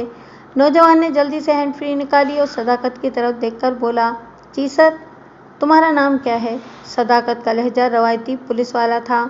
मेरा नाम असलम है। उसने नाम बताते हुए सदाकत की तरफ देखा और उसके चेहरे पर कुछ घबराहट आया हो गई। तुम्हारे सामने वाली सीट पर कौन बैठा है? सदाकत ने इस सीट की तरफ इशारा करते हुए पूछा। वो कोई नौजवान है। वो कहाँ है? मुझे पता नहीं, शायद वो बाहर होगा। इसका सामान तो पड़ा हुआ है। नौजवान ने बैग की तरफ एक नज़र देखकर बताया। मेरे साथ चलो और देखकर बताओ कि वो कहाँ खड़ा है, सदाकत बोला और नौजवान घबराए हुए अंदाज में उठ खड़ा हुआ। वो उनके साथ डब्बे से बाहर निकला और मुतलाशी निगाहों से दूर, नज़दीक और फिर दाएं बाएं देखने लगा। अचानक उसने एक तरफ इशारा किया। वो खड़ा है। अभी उसने मुंह दूसरी तरफ किया है। मेरे साथ चलो, सदाकत ने कहा और नौजवान उसके साथ साथ चलने लगा। पुलिस एहलकार भी साथ थे। رفتہ رفتہ وہ اس کے قریب ہوتے جا رہے تھے۔ جس طرف اس نوجوان نے اشارہ کیا تھا وہ سامنے کھڑا تھا اور اس کا چہرہ دوسری طرف تھا۔ عین اس کے پیچھے پہنچ کر صداقت نے اس کے کندھے پر ہاتھ رکھا اور اس نے فوراً چہرہ پھیر کر اپنے عقب میں دیکھا اور اپنے پیچھے پولیس کھڑی دیکھ کر وہ یکدم چونکا۔ وہ خوبصورت نوجوان تھا، اس کا چہرہ مونچھ داڑھی سے مبرہ تھا۔ اس نے بلیک پینٹ کے ساتھ ہلکی پنک کلر کی شرٹ پہنی ہوئی تھی اور اس کی آنکھوں پر لگے چشمے کا فریم بھی پنک تھا۔ جی؟ اس نے سوالیہ نگاہوں سے اس کی طرف دیکھتے ہوئے پوچھا۔ تمہارا نام احمر ہے؟ صداقت نے پوچھا۔ جی میرا نام احمر ہے، اس نے اپنا نام بتایا۔ وہ پولیس کو متوحش نگاہوں سے دیکھ رہا تھا۔ پکڑو اسے، صداقت نے اپنے اہلکاروں کو اشارہ کیا اور پولیس نے فوراً اسے پکڑ لیا۔ احمر کے لیے بہت حیران کن بات تھی۔ اس نے جلدی سے کہا، مجھے کیوں پکڑ رہے ہیں؟ میں نے کیا کیا ہے؟ اسے لے کر آؤ۔ صداقت نے اس کے سوال کا جواب دینے کے بجائے اپنے اہلکاروں کو حکم دیا اور واپس جیپ کی طرف چل پڑا۔ وہاں پر موجود مسافروں کی توجہ یکدم ان کی طرف ہو گئی تھی۔ سب اپنی باتیں اور بیزاری بھول کر ان کو دیکھنے لگے۔ مجھے کیوں لے جا رہے ہو؟ میرا قصور کیا ہے؟ احمد نے اس بار قدرے بلند آواز میں کہا۔ اچانک صداقت نے چلتے ہوئے رک کر اپنا رخ اس کی طرف پھیرا اور درست لہجے میں بولا، زبان کے بجائے صرف قدم چلاؤ اور ہمارے ساتھ چپ چاپ چلتے رہو۔ پر مجھے کیوں پکڑا ہے؟ میں نے کیا کیا ہے؟ مجھے بتاؤ تو۔ احمد کی آواز اور بھی بلند ہو گئی تھی۔ قتل کیا ہے تم نے اور مجھ سے پوچھ رہے ہو کہ میرا قصور کیا ہے؟ صداقت نے یکدم انکشاف کیا تو احمد کے چہرے پر حیرت برسنے لگی۔ اب اگر سوال کیا تو اسی جگہ اپنے ہاتھوں سے جواب دینا شروع کر دوں گا۔ میری بات کا مطلب سمجھ گئے ہو؟ میں نے قتل کیا ہے؟ کسے قتل کیا ہے؟ احمد کی آواز میں اب حیرت کا انبار تھا۔ ساری باتیں یہاں پوچھنی ہیں تو تمہارے لیے کرسی منگواؤں تاکہ تم آرام سے بیٹھ کر جو پوچھنا ہے پوچھ لو۔ صداقت کا لہجہ استہزائیہ تھا۔ مجھے ابھی فون کرنا ہے۔ احمد کے دونوں ہاتھوں کو دو پولیس اہلکاروں نے پکڑ رکھا تھا، اس لیے اس نے اپنے ہاتھ چھڑانے کے لیے اپنے جسم کو حرکت دی اور مزاحمت کرنے لگا۔ صداقت نے آگے بڑھ کر اس کی جیبوں کی تلاشی لی اور موبائل فون نکال کر اسے آف کرتے ہوئے اپنی جیب میں ڈال لیا اور اپنے اہلکاروں کو ڈانٹ کر بولا، تم لوگوں کے ہاتھوں میں جان نہیں ہے؟ کھینچ کر لے چلو اسے۔ صداقت نے کہتے ہی پھر چلنا شروع کر دیا۔ اس بار احمد کے احتجاج پر کسی نے کوئی توجہ نہیں دی اور وہ اسے کھینچ کر چلتے رہے۔ پولیس والوں نے احمد کو جیپ میں سوار کرایا اور جیپ اسی راستے پر دوڑنے لگی جس راستے سے لے کر وہ اس جگہ تک آئے تھے۔ ٹرین اور مسافر پیچھے رہ گئے تھے۔ اچانک ایک گولی چلی اور جیپ کا ٹائر دھماکے سے پھٹ گیا اور ڈرائیور سے جیپ بے قابو ہو گئی۔ پھر فائر ہوا اور گولی صداقت کے بازو پر لگ گئی۔ جیپ چل نہیں سکتی تھی، رک گئی تھی۔ صداقت کو فوراً اپنے آدمیوں کی بات یاد آئی جو اسے خبردار کر رہا تھا کہ جن لوگوں کی زمین پر اس نے ناجائز قبضہ کیا ہوا ہے وہ اسے مارنے کے لیے گھات لگائے بیٹھے ہیں۔ اس کی بات کی صداقت نے کوئی پرواہ نہیں کی تھی۔ صداقت نے اپنا پستول نکالا اور اس نے بھی فائر کرنے شروع کر دیے۔ اس کے ساتھ اس کے اہلکاروں نے فائر کھول دیے جبکہ احمد کو اپنی جان بچانے کی فکر تھی۔ گولیاں دونوں طرف سے برسنے لگی تھیں۔ اس لڑائی میں احمد نے باہر چھلانگ لگا دی۔ ایک گولی اس سے 5 انچ کے فاصلے پر لگی اور وہ فوراً دوسری طرف گھوم گیا۔ گولیاں ایسے برس رہی تھیں جیسے موسلا دھار بارش ہو رہی ہو۔ احمد اپنی جان بچاتا ہوا ایک طرف بھاگ رہا تھا اور پھر کچھ فاصلے پر جا کر اس نے تیز رفتاری سے بھاگنا شروع کر دیا۔ وہ تیز تیز بھاگتا ان سے دور ہوتا جا رہا تھا۔ گولیوں کی آواز پیچھے رہ گئی تھی۔ وہ بھاگتے بھاگتے قریب کی آبادی میں داخل ہو گیا۔ احمد نے بھاگنا بند کر دیا اور پیدل چلنے لگا۔ اس کا موبائل فون صداقت نے لے لیا تھا اور اسے ایک ضروری کال کرنی تھی۔ انسپکٹر کو جو اطلاع ملی تھی اس کے مطابق انہوں نے احمد کو گرفتار کر لیا تھا اور راستے میں اس کے ساتھی آ کر اسے چھڑا کر لے گئے جس کے نتیجے میں صداقت اور اس کے اہلکار شدید زخمی ہو گئے اور احمد ان کے ہاتھ سے نکل گیا۔ انسپکٹر کال سننے کے بعد سوچنے لگا کہ احمد کے ساتھ اس قتل کی واردات میں کچھ اور لوگ بھی شامل ہیں۔ اگر احمد نے سیٹھ حکیم کو قتل کیا ہے تو پھر اس قتل کے پیچھے اس کے کیا مقاصد ہیں؟ ذہنی تناؤ یا پھر کچھ اور؟ انسپکٹر بھی سوچ ہی رہا تھا کہ اس کے سامنے فنگر پرنٹ اور پوسٹ مارٹم کی رپورٹ آ گئی۔ فنگر پرنٹ کی رپورٹ پڑھ کر انسپکٹر کی تشویش دو چند ہو گئی تھی، کیونکہ قاتل کی انگلیوں کے نشان سیٹھ حاکم کے جسم کے کسی حصے سے نہیں ملے تھے۔ بقول چوکیدار کے قاتل نے سیٹھ حاکم کو اٹھا کر کھڑکی سے نیچے پھینکا تھا، اور نیچے پھینکنے سے پہلے دونوں کے درمیان مزاحمت بھی ہوئی تھی، جبکہ لوہے کی سیڑھی اور سیٹھ حاکم کے کمرے کے دروازے کے ہینڈل پر انگلیوں کے نشانات تھے۔ انسپکٹر سوچنے لگا کہ اس کا مطلب ہے جب قاتل سیٹھ حاکم کو قتل کرنے کی کوشش کر رہا تھا اور پھر اس نے انہیں اٹھا کر نیچے پھینکا تھا تو اس نے ہاتھوں پر دستانے پہنے ہوئے تھے، لیکن جب وہ کمرے کے اندر گیا اور باہر نکلا تو اس کے ہاتھوں پر دستانے نہیں تھے۔ تب ہی وہ اپنے داہنے ہاتھ کے نشان کو دروازے کے ہینڈل پر چھوڑ گیا تھا، اسی طرح اس کے نشان سیڑھی پر بھی تھے۔ اس کا صاف مطلب یہی تھا کہ سیڑھی پر چڑھتے ہوئے بھی اس کے ہاتھوں پر دستانے نہیں تھے، اور یہ بات اور بھی حیران کن تھی کہ خاردار تار پر بھی کسی کے ہاتھوں کے نشان نہیں تھے۔ جب احمد خاردار تار کاٹ رہا تھا تو اس وقت اس کے ہاتھوں پر دستانے چڑھا لیے تھے۔ کیسا قاتل تھا جو کہیں تو دستانے اتار لیتا تھا اور کہیں چڑھا لیتا تھا، اور اسے دستانے چڑھانے اور اتارنے کا موقع مل رہا تھا؟ انسپکٹر کے چہرے پر سوچ کے سائے گہرے ہوتے جا رہے تھے۔ انسپکٹر نے اپنے آپ سے کہا، مجھے اس کیس کی تفتیش کچھ اور انداز سے کرنی ہوگی۔ اچانک ایک اہلکار اندر آیا اور بولا، سر، رپورٹ ہے کہ صداقت کو عمر کے ساتھیوں نے چھڑاتے ہوئے زخمی نہیں کیا، بلکہ یہ اس کی اپنی ذاتی دشمنی کا شاخسانہ تھا۔ پکی رپورٹ ہے؟ انسپکٹر نے اس کی طرف دیکھا۔ جی سر، آپ کی ہدایت پر وہاں سے خاص مخبر سے رپورٹ لی ہے، اس نے بتایا۔ اس کا فائدہ احمد نے اٹھایا اور وہ بھاگ گیا۔ انسپکٹر نے کہا، احمد کا کچھ پتہ چلا؟ اس کی تلاش جاری ہے۔ اس علاقے میں پولیس جگہ جگہ احمد کو تلاش کر رہی ہے، لیکن احمد فی الحال غائب ہے، اہلکار نے بتایا۔ کون تلاش کر رہا ہے؟ صداقت تو زخمی پڑا ہے۔ اسپیشل فورس اس کی تلاش میں ہے، امید ہے کہ وہ جلدی پکڑا جائے گا، اہلکار نے کہا۔ اس کا پکڑا جانا بہت ضروری ہے، تب تک مجھے قاتل تک پہنچنے کے لیے کچھ اور ہی کرنا پڑے گا۔ اچانک ایک دوسرا اہلکار اندر آیا اور بولا، سر، احمد کے گھر کا تالا کھل گیا ہے، اس کا باپ گھر آ گیا ہے، وہاں پر موجود ہمارے مخبر نے مجھے اطلاع دی ہے، میں ابھی وہاں جاتا ہوں۔ انسپکٹر اسی وقت اپنی کرسی سے اٹھ کھڑا ہوا۔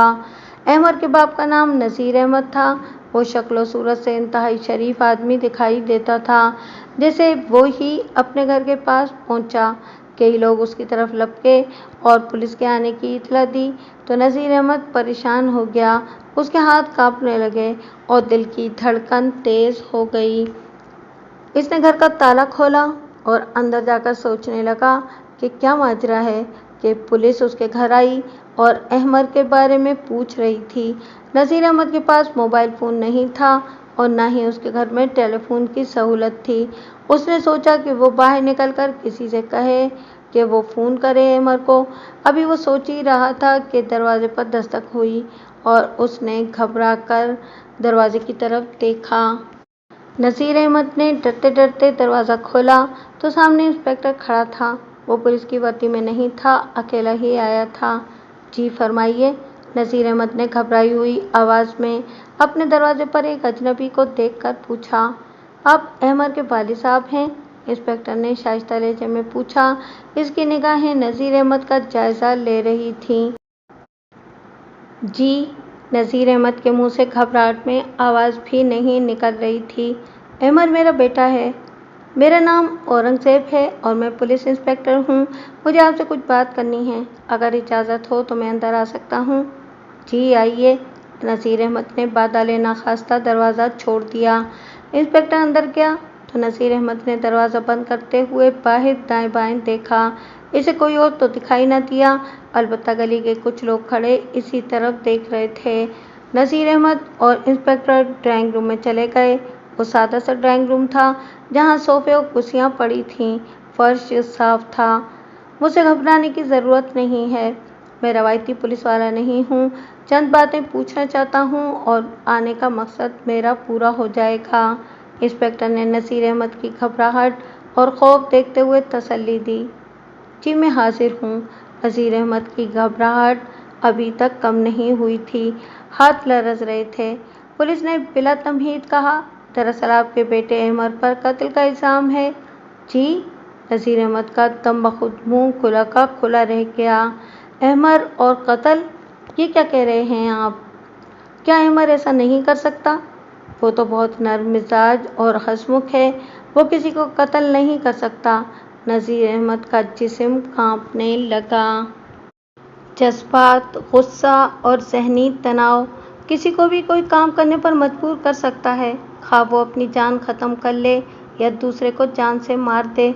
इंस्पेक्टर ने कहा, कुछ ऐसा हो गया होगा। वो ऐसा नहीं है, इसे गुस्सा आता ही नहीं है, वो ऐसा कभी काम कर ही नहीं सकता। नसीर अहमद ने फिर सफाई दी, वो भी इंसान है, गुस्सा आना तो फितरी बात है। वो इंतहाई ठंडे मिजाज का मालिक है, मिजाज बदलते देर नहीं लगती। बहरहाल आप उसके बारे में सफाई देने से बेहतर है कि मेरे सवालों का जवाब दें। लेकिन मुझे ये तो बताएं कि अहमद पर किसके कत्ल का इल्ज़ाम है? नसीर अहमद की सवालिया निगाहें इंस्पेक्टर के चेहरे पर मरकूज थीं। अहमद पर सेठ हाकिम के कत्ल का इल्ज़ाम है। इंस्पेक्टर ने इंकिशाफ किया तो नसीर अहमद पर सख्ता सा तारी हो गया। फिर वो बोला, ये मुमकिन नहीं है। बेहतर है कि आप मेरे सवालों का जवाब दें। आपने फिर सफाई देनी शुरू कर दी है। इंस्पेक्टर ने नसीर अहमद की तवज्जो फिर अपने सवालों की तरफ दिलाई। पूछें, क्या पूछना चाहते हैं? नसीर अहमद का लहजा बेजान था, बेयकीनी की कैफियत उसके चेहरे से आया थी और आंखों में सवाल तैर रहे थे। अहमद जिस कंपनी में काम करता था, इस कंपनी के काम के अलावा इस पर कंपनी के सेठ के कामों का भी बहुत बोझ था। वो शदीद ज़हनी तनाव का शिकार था। इंस्पेक्टर ने कहा, अहमद को दूसरी कंपनियों की तरफ से बहुत अच्छी ऑफर्स थीं। वो चाहता तो 8 घंटे काम करके अच्छी तनख्वाह ले सकता था, लेकिन वो अपने इस काम से खुश था। वो सेठ हाकिम के साथ रहकर, उसका काम करके, उनके साथ शतरंज खेल कर खुश होता था। मैंने कभी नहीं देखा कि वो अपने काम की वजह से किसी तनाव का शिकार है। नसीर अहमद ने पूरे एतमाद लहजे में जवाब दिया, हो सकता है कि ऐसा आपके सामने हो और किसी को उसने उकताकर कह दिया हो कि वो थक जाता है, इसका दिल चाहता है कि वो इस बूढ़े का किस्सा तमाम कर दे। इंस्पेक्टर बोला, मैं इस बात को बिल्कुल भी नहीं मानता। अहमद इस नौकरी और सेठ हाकिम के साथ बहुत खुश था और सेठ हाकिम इसके साथ खुश थे। अहमद इस नौकरी और सेठ हाकिम के साथ काम करके लुत्फ अंदोज हो रहा था। नसीर अहमद ने जोर दिया, तो फिर अहमद ने सेठ हाकिम का खून क्यों किया? इसके चश्मदीद गवाह इस घर का चौकीदार मंसूर खान और सेठ हाकिम की पोती निदा है, जिन्होंने खुद अहमद को देखा था। मेरा दिल नहीं मानता। आपका दिल नहीं मानता, लेकिन ये हकीकत है, चश्मदीद गवाह मौजूद हैं। शायद आप लोग इसीलिए घर को ताला लगाकर चले गए थे। इंस्पेक्टर ने कहा, यह गलत है। मेरे करीबी अजीज़ के बेटे का आज दावत वलीमा है। मेरे घर वाले वहाँ मौजूद हैं, जबकि मैं खाना खाकर आ गया था। नसीर अहमद ने जल्दी से जवाब दिया। अहमद कराची क्यों जा रहा था? नसीर अहमद ने कहा, वो अक्सर सेठ हाकिम के काम के सिलसिले में जाता रहता है। पुलिस ने अहमद को पकड़ लिया था, लेकिन इसके आदमी इसे छुड़ा कर ले गए हैं। इंस्पेक्टर ने जानबूझकर ये बात की। आप कुछ भी कह लें, मेरा बेटा ऐसा नहीं है। मैं इसका बाप हूँ, मुझे मालूम है कि मेरे बेटे की नस नस में क्या भरा है। आपके पास इसका मोबाइल नंबर तो होगा, ज़रा उसे कॉल तो करें। इंस्पेक्टर ने कहते हुए अपना मोबाइल फ़ोन उसकी तरफ बढ़ा दिया। नसीर अहमद ने पहले डायरी में लिखा अहमद का मोबाइल फ़ोन नंबर देखा और फिर इंस्पेक्टर से कहा कि वो ये नंबर मिला दें। इंस्पेक्टर ने नंबर मिलाया तो वो मुसलसल बंद जा रहा था। नंबर बंद है। एक बात याद रखें, इंसान के दिलो दिमाग में क्या चल रहा होता है, इसका पता सिर्फ इसे ही होता है। अहमद एक चालाक नौजवान है, जिसने अपने अंदर की बात आप सबसे छुपाई और सेठ हाकिम को कत्ल कर दिया। और इसने सब कुछ तयशुदा मंसूबे के मुताबिक किया। इधर इसने कत्ल किया और उधर उसकी टिकट बुक थी। वो भागकर ट्रेन में बैठ गया और बदकिस्मती से वो ट्रेन खराब होकर खड़ी हो गई और अहमद बर वक्त फरार नहीं हो सका। आप एक बाप की हैसियत से बेटे की सफाई में हर चीज़ का इनकार करते चले जा रहे हैं। चलें एक बात बताएं, वो सेठ हाकिम को क्यों कत्ल करेगा? नज़ीर अहमद ने कहा। इस क्यों के पीछे मैं भाग रहा हूँ और सब कुछ सबके सामने लाकर ही दम लूँगा। इंस्पेक्टर बोला, मैं अहमद का कमरा देखना चाहता हूँ। नज़ीर अहमद उसे अपने साथ अहमद के कमरे में ले गया। अहमद के कमरे में एक पलंग, एक कुर्सी और छोटी सी मेज़ थी। दीवार के साथ लकड़ी की अलमारी नस्ब थी। इंस्पेक्टर ने कमरे की तलाशी लेनी शुरू की और अलमारी की तरह से उसे एक इस्तेमाल शुदा सिम मिल गई। इंस्पेक्टर ने वो सिम अपनी जेब में डाली और नज़ीर अहमद के साथ कमरे से बाहर आ गया। आपके ताउन का बेहद शुक्रिया। मुझे उम्मीद है कि अगर अहमद ने आपके साथ राब्ता किया तो आप मुझे ज़रूर बताएंगे। मैं वादा करता हूँ कि अगर अहमद मेरे पास आया तो मैं इसे आपके सामने पेश कर दूँगा ताकि दूध का दूध हो जाए। इंस्पेक्टर ने अपना फ़ोन नंबर दिया और चला गया। इंस्पेक्टर ने अहमद के कमरे से मिलने वाली सिम अपने मोबाइल फ़ोन में डाली और ऑन होते ही वो उसे चेक करने लगा। मोबाइल फ़ोन में चंद मोबाइल फ़ोन नंबर सेव थे। मैसेज बॉक्स में एक मैसेज था, मुख्तसर लिखा था, तुम मुझे मुसलसल नज़रअंदाज कर रहे हो। वो मैसेज तकरीबन 2 माह पहले लिखा था और जिस नंबर से मैसेज आया था इंस्पेक्टर ने कागज़ पर उसे नोट किया और अपने एहलकार से कहा कि वो पता करे कि ये नंबर किसके नाम पर रजिस्टर्ड है। इंस्पेक्टर ने सबसे पहले ये पता चलाया कि अहमद के कमरे से मिलने वाली सिम किसके नाम पर रजिस्टर है और जिस नंबर से वो मैसेज आया था उसके बारे में भी मालूम किया तो वाज़ेह हुआ कि वो सिम अहमद के नाम पर और जिस नंबर से मैसेज आया था वो नंबर ज़फ़र खलील के नाम पर रजिस्टर्ड था। इंस्पेक्टर सोचने लगा कि अगर ये नंबर ज़फ़र के इस्तेमाल में है तो उसने इस नंबर पर यह मैसेज क्यों भेजा था कि तुम मुझे मुसलसल नज़रअंदाज कर रहे हो। इंस्पेक्टर ने कुछ देर सोचने के बाद इस नंबर से ज़फ़र का नंबर मिलाया और फ़ोन को कान से लगा दिया। कुछ देर बेल जाती रही लेकिन आगे से किसी ने कॉल रिसीव नहीं की और बेल जाना भी बंद हो गई। इंस्पेक्टर ने फिर कॉल की, बेल जाने लगी लेकिन फिर किसी ने फ़ोन रिसीव नहीं किया। इंस्पेक्टर ने फिर कोशिश की और फिर तीसरी बेल पर निस्वानी आवाज़ आई, क्या बात है और तुम कहाँ हो। निस्वानी आवाज़ धीमी थी जैसे वो छुपकर बात कर रही हो। इंस्पेक्टर ने एक लम्हे के लिए हैरत से सोचा और अपनी आवाज़ को धीमा रखते हुए बोला, तुमसे ज़रूरी बात करनी है। तुम अहमद नहीं हो। तुम कौन हो? तुमने आवाज़ बदली है। दूसरी तरफ से हैरत ज़दा आवाज़ आई, तुम कौन हो? इंस्पेक्टर बोला। दूसरी तरफ से फ़ौरन फ़ोन बंद हो गया। इंस्पेक्टर सोचने लगा कि ये कौन लड़की हो सकती है। अगर ये सिम ज़फ़र के नाम पर मखसूस है तो कहीं इस सिम को उसकी बहन निदा तो इस्तेमाल नहीं कर रही है। इस ख्याल ने इंस्पेक्टर को चौंका दिया। एक दिन गुजर गया था। अहमद की गिरफ्तारी कहीं से भी अमल में नहीं आई थी। सेठ हाकिम की तदफीन हो चुकी थी और उनके घर में मेहमान मौजूद थे। इंस्पेक्टर आम कपड़ों में मलबूस मेहमानों में शामिल था और वो दाएं बाएं गहरी निगाहों से जायज़ा भी ले रहा था। एसपी साहब सेठ हाकिम के दोस्तों में से थे, इसलिए इंस्पेक्टर को हिदायत थी कि वो जितनी जल्दी मुमकिन हो सके कातिल को गिरफ्तार करके कटहरे में खड़ा कर दे। आमिर का पकड़ा जाना और फिर उसे भागने का मौका देना ये तासुर भी देता था कि अमर ही कत्ल करके भागा है, लेकिन जगह जगह छापे मारने के बावजूद उसका कहीं सुराग नहीं मिला था। इंस्पेक्टर एक तरफ खड़ा चौकीदार की तरफ देख रहा था जो इंतहाई मग़मूम था और उसकी आंखों से आंसू बह रहे थे। जिसने एक शख्स के साथ 25 साल गुजारे हों उसके लिए अपने मालिक की जुदाई गमनाक ही हो सकती है।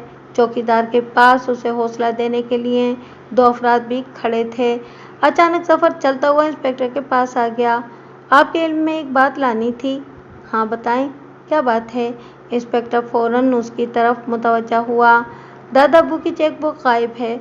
अब मुझे अंदाज़ा नहीं है कि इस चेकबुक में कुछ चेक दस्तखत शुदा थे कि नहीं, क्योंकि एक बार दादाजान ने कहा था कि ज़िंदगी का कोई भरोसा नहीं है, इसलिए मैंने कुछ चेक दस्तखत करके रखे हैं ताकि मेरे मरने के बाद तुम लोगों को बैंक से रकम लेने में कोई दुश्वारी ना हो, ज़फ़र ने बताया। आपको इल्म है कि उनके अकाउंट में कितनी रकम थी? इंस्पेक्टर ने पूछा। मुझे शक है कि उनके ज़ाती अकाउंट में 2 से 3 करोड़ रुपए होंगे। आपको कैसे पता चला कि उनकी चेक बुक गायब है? इंस्पेक्टर ने अपनी निगाहें दाएं और बाएं घुमाई जैसे वो किसी को देख रहा हो। मैंने कल रात उनके सेफ का खुफिया खाना खोला था। वहाँ दूसरे कागजात मौजूद थे लेकिन चेक बुक नहीं थी। आपका क्या ख्याल है कि ये काम अहमद का ही होगा?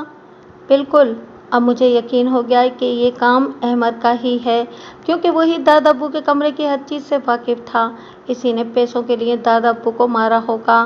जफर पुरयकीन लहजे में बोला। अगर इसने चेक बुक ले ली थी और बैंक से पैसा भी निकलवा लिया था तो फिर सेठ हाकिम को मारने का मकसद क्या हो सकता है? वो ये काम करके मुकर भी सकता था। इंस्पेक्टर ने अपना ख्याल जाहिर किया। यकीनन दादापू ने उसे पकड़ लिया होगा। अपना जुर्म छुपाने के लिए उसने ये काम किया होगा। इंस्पेक्टर सोचने लगा। क्योंकि वो अकाउंट सेठ हाकिम के नाम पर है इसलिए आप ये भी मालूम नहीं कर सकते कि इनके अकाउंट में कितना पैसा है और कोई चेक कैश हुआ है कि नहीं। इस बैंक का मैनेजर हमारा दोस्त था, इससे हम मालूम कर लिया करते थे। लेकिन अब वो चला गया है और एक बार नए बैंक मैनेजर से मेरी एक बात पर तलखी हो गई थी। वो बड़ा अकलू किस्म का शख्स है।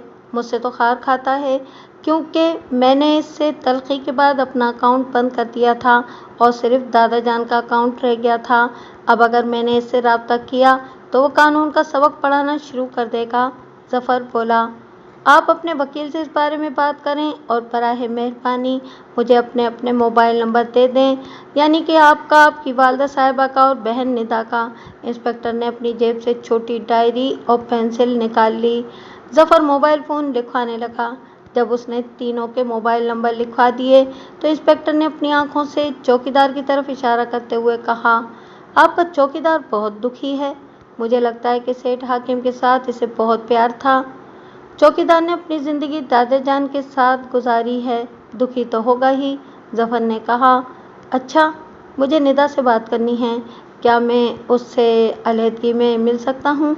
इंस्पेक्टर बोला। हाँ हाँ, क्यों नहीं, आ जाइए, जफर ने कहा और इसे अपने हमरा अंदर ले गया। जफर ने जो मोबाइल नंबर इंस्पेक्टर को लिखवाए थे इनमें वो नंबर भी था जिस नंबर से अमर को मैसेज भेजा गया था। वो नंबर निदा के इस्तेमाल में था। घर के अंदर भी मेहमान मौजूद थे इसलिए इंस्पेक्टर राहदारी में रुक गया और निदा से इसी जगह बात करने के लिए कहा। थोड़ी देर के बाद अफसरदा चेहरे के साथ निदा आ गई। मुझे आपका ज़्यादा वक्त नहीं लेना, बस 2-4 मुख्तसर सवालात करने हैं, इंस्पेक्टर ने कहा। आप क्या पूछना चाहते हैं? आपने बताया था कि आपने अहमद को सेठ हाकिम के कमरे में जाते और फिर आते और फरार होते हुए खुद देखा था। जी हाँ। आपके साथ अहमद के ताल्लुकात कैसे थे? इंस्पेक्टर ने अचानक सवाल किया। उसने यकदम चौंक कर इंस्पेक्टर की तरफ देखा। ये कैसा सवाल है? ये एक आम सा सवाल है। ताल्लुक से आपकी क्या मुराद है? निदा ने वजाहत चाही। उसके लहजे में तगय्युर आ गया था। मतलब कि उसके साथ दोस्ती थी या दोस्ती करने की कोशिश थी? इंस्पेक्टर ने सवाल करने के बाद अपनी निगाहें उसके चेहरे पर मरकूज कर दी। निदा के चेहरे के उतार चढ़ाव में पल पल तगय्युर पैदा हो रहा था। इंस्पेक्टर साहब, आप इस केस की तफ्तीश कर रहे हैं कि ऐसे सवाल करके हमारी ज़िंदगियों में झांकने की कोशिश कर रहे हैं? निदा बोली। आप मेरे सवाल का गलत मतलब समझ रही हैं। मुझे ऐसा लगता है कि आप अहमद की तवज्जो चाहती थीं। अगर आपको ऐसा लग रहा है तो यह गलत लग रहा है। निदा का लहजा उखड़ सा हो गया और उसने अपनी बात पर जोर देकर कहा, शायद अहमद आपकी तरफ तवज्जो नहीं दे रहा था और आपने इसीलिए उसे मैसेज लिखा था कि तुम मुझे मुसलसल नज़रअंदाज कर रहे हो, इंस्पेक्टर बोला। इस बात ने निदा के चेहरे का रंग तब्दील कर दिया। वो इंस्पेक्टर की तरफ देखने लगी और फिर अपने होठों पर जबान फेर कर बोली, मैंने ऐसा कोई मैसेज अहमद को नहीं लिखा था। ये बात रिकॉर्ड में है। मैं पूरी तफसील बता सकता हूँ कि आपने वो मैसेज किस दिन, कितने बजे, किस नंबर पर भेजा था, इंस्पेक्टर ने कहा। इसलिए बेहतर है कि आप मुझसे कुछ न छुपाएं और साफ साफ बता दें।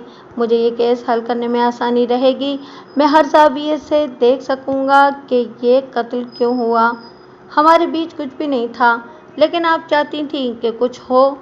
वो मेरी बेवकूफ़ी थी। और आपकी बेवकूफ़ी को वो मुसलसल नज़रअंदाज करता रहा। इंस्पेक्टर की निगाहें निदा का जायज़ा ले रही थीं।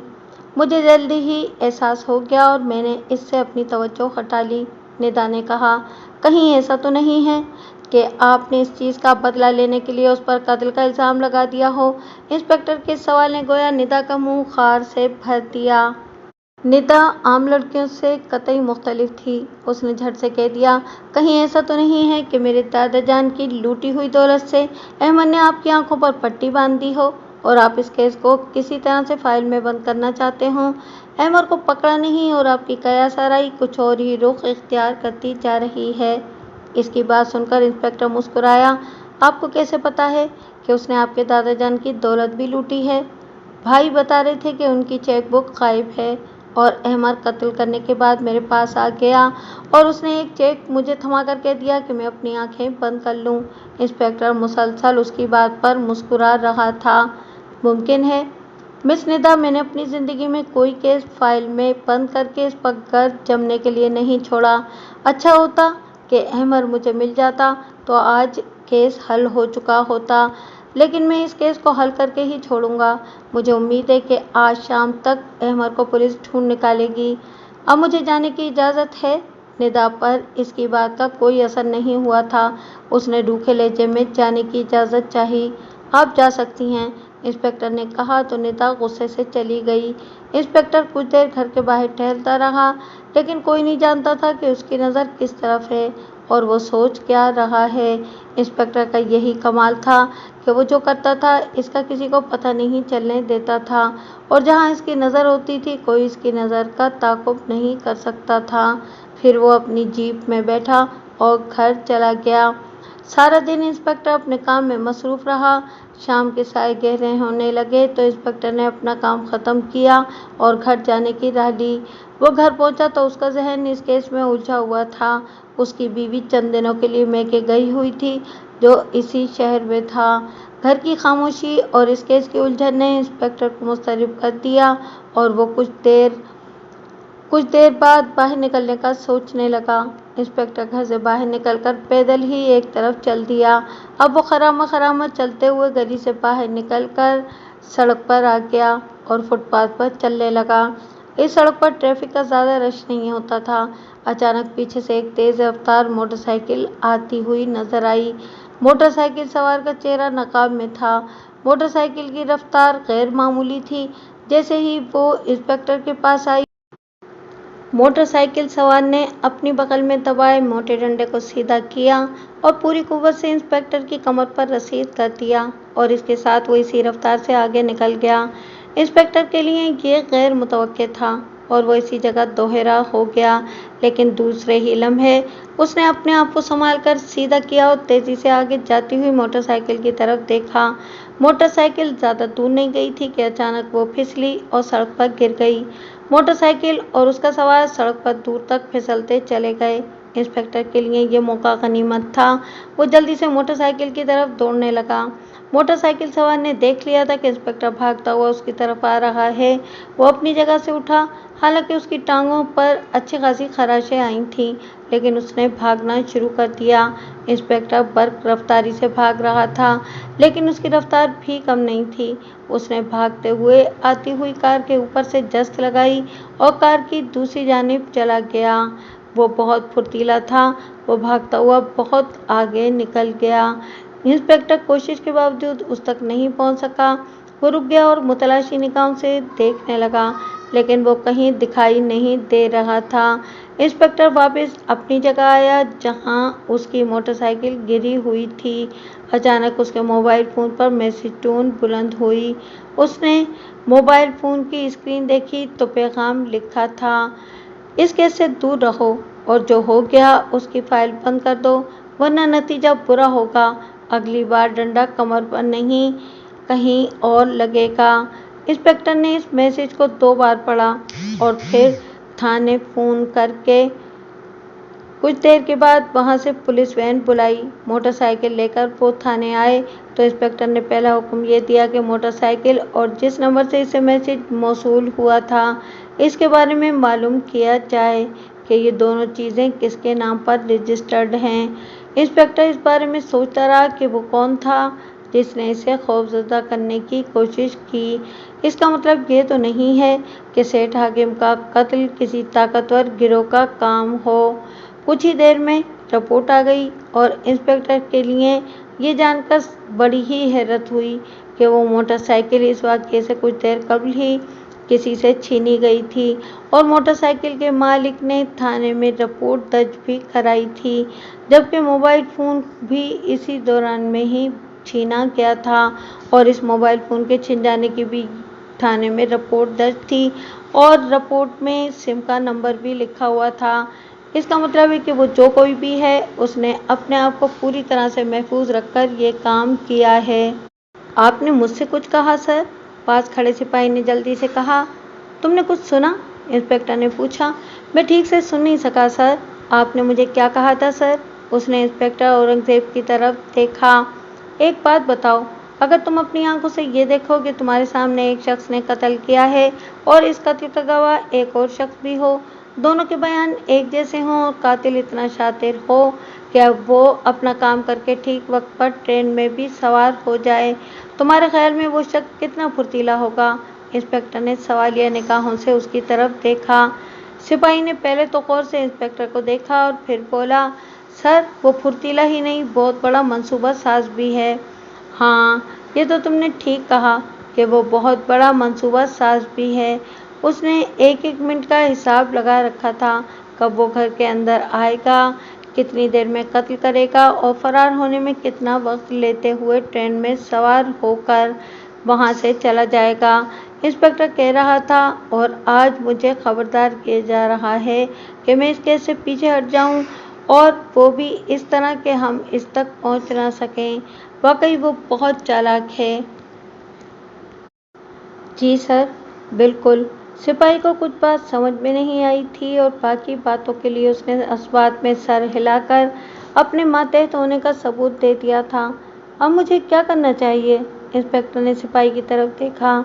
सिपाही सोचने लगा कि वो क्या जवाब दे। इंस्पेक्टर ने फिर पूछा, क्या मुझे डर कर बैठ जाना चाहिए? नहीं सर, आपको डरना नहीं चाहिए। अगर मैं डर कर न बैठा तो वो मुझ पर और शिद्दत से हमला करेगा, इंस्पेक्टर ने कहा। लेकिन सर, अगर आप अपने आप को तैयार रखेंगे तो कोई शिद्दत आपका कुछ नहीं बिगाड़ सकेगी। उसकी बात सुनकर इंस्पेक्टर मुस्कुराया। बस मैं यही सुनना चाहता था। तुम्हारी बात ने मेरे अंदर हिम्मत भर दी है। अगर वो शिद्दत से हमला करेगा तो मैं भी चट्टान बनकर उसके सामने खड़ा हो जाऊंगा। इंस्पेक्टर का ये अंदाज था कि वो बाज़ औक़ात किसी नुक्ते को पाने के लिए अपने सिपाहियों से ऐसी बातें छेड़ देता था। कोई एहलकार ऐसी बात कह देता था जिससे इंस्पेक्टर को एक नया ख्याल मिल जाता था, नई सोच जन्म ले लेती थी और नया रास्ता निकल आता था। लेकिन इस एहलकार के साथ बात करके इंस्पेक्टर की सोच में इतना इजाफा हुआ था कि वो शातिर मंसूबा साज है। इसने महज कत्ल ही नहीं किया, बल्कि कत्ल करने के बाद इसकी नज़र इंस्पेक्टर पर भी थी कि वो इस केस को हल करने के लिए क्या कर रहा है। इंस्पेक्टर के जिस्म पर कुछ खराशें आई थीं। वो थाने से निकलकर पैदल ही डॉक्टर की तरफ चल निकला। अभी वो कुछ दूर ही गया था कि ठिठक कर रुक गया। निदा ने कमरे में झांका तो सामने जफर खड़ा था। जफर कुछ कागजात देख रहा था। यकदम निदा को देखकर उसने अपने हाथ में पकड़े कागजात एक तरफ रख दिए और पूछा, क्या बात है निदा? भाई, मुझे आपसे बात करनी है। निदा कमरे में चली आई और जफर के सामने खड़ी हो गई। हाँ बोलो, क्या बात करनी है? जफर उसकी तरफ मुतवज्जा हो गया। निदा ने कुछ सानिये के लिए तवक्कुफ किया और फिर कहा, दादाबू की वफात के बाद अब सारी जायदाद के हम दोनों ही वारिस रह गए हैं। बिल्कुल, जफर की निगाहें उसके चेहरे पर थीं। सारी जायदाद के हम दो ही वारिस हैं। हमें ज़िंदगी की हकीकत को सामने रखकर बात करनी चाहिए।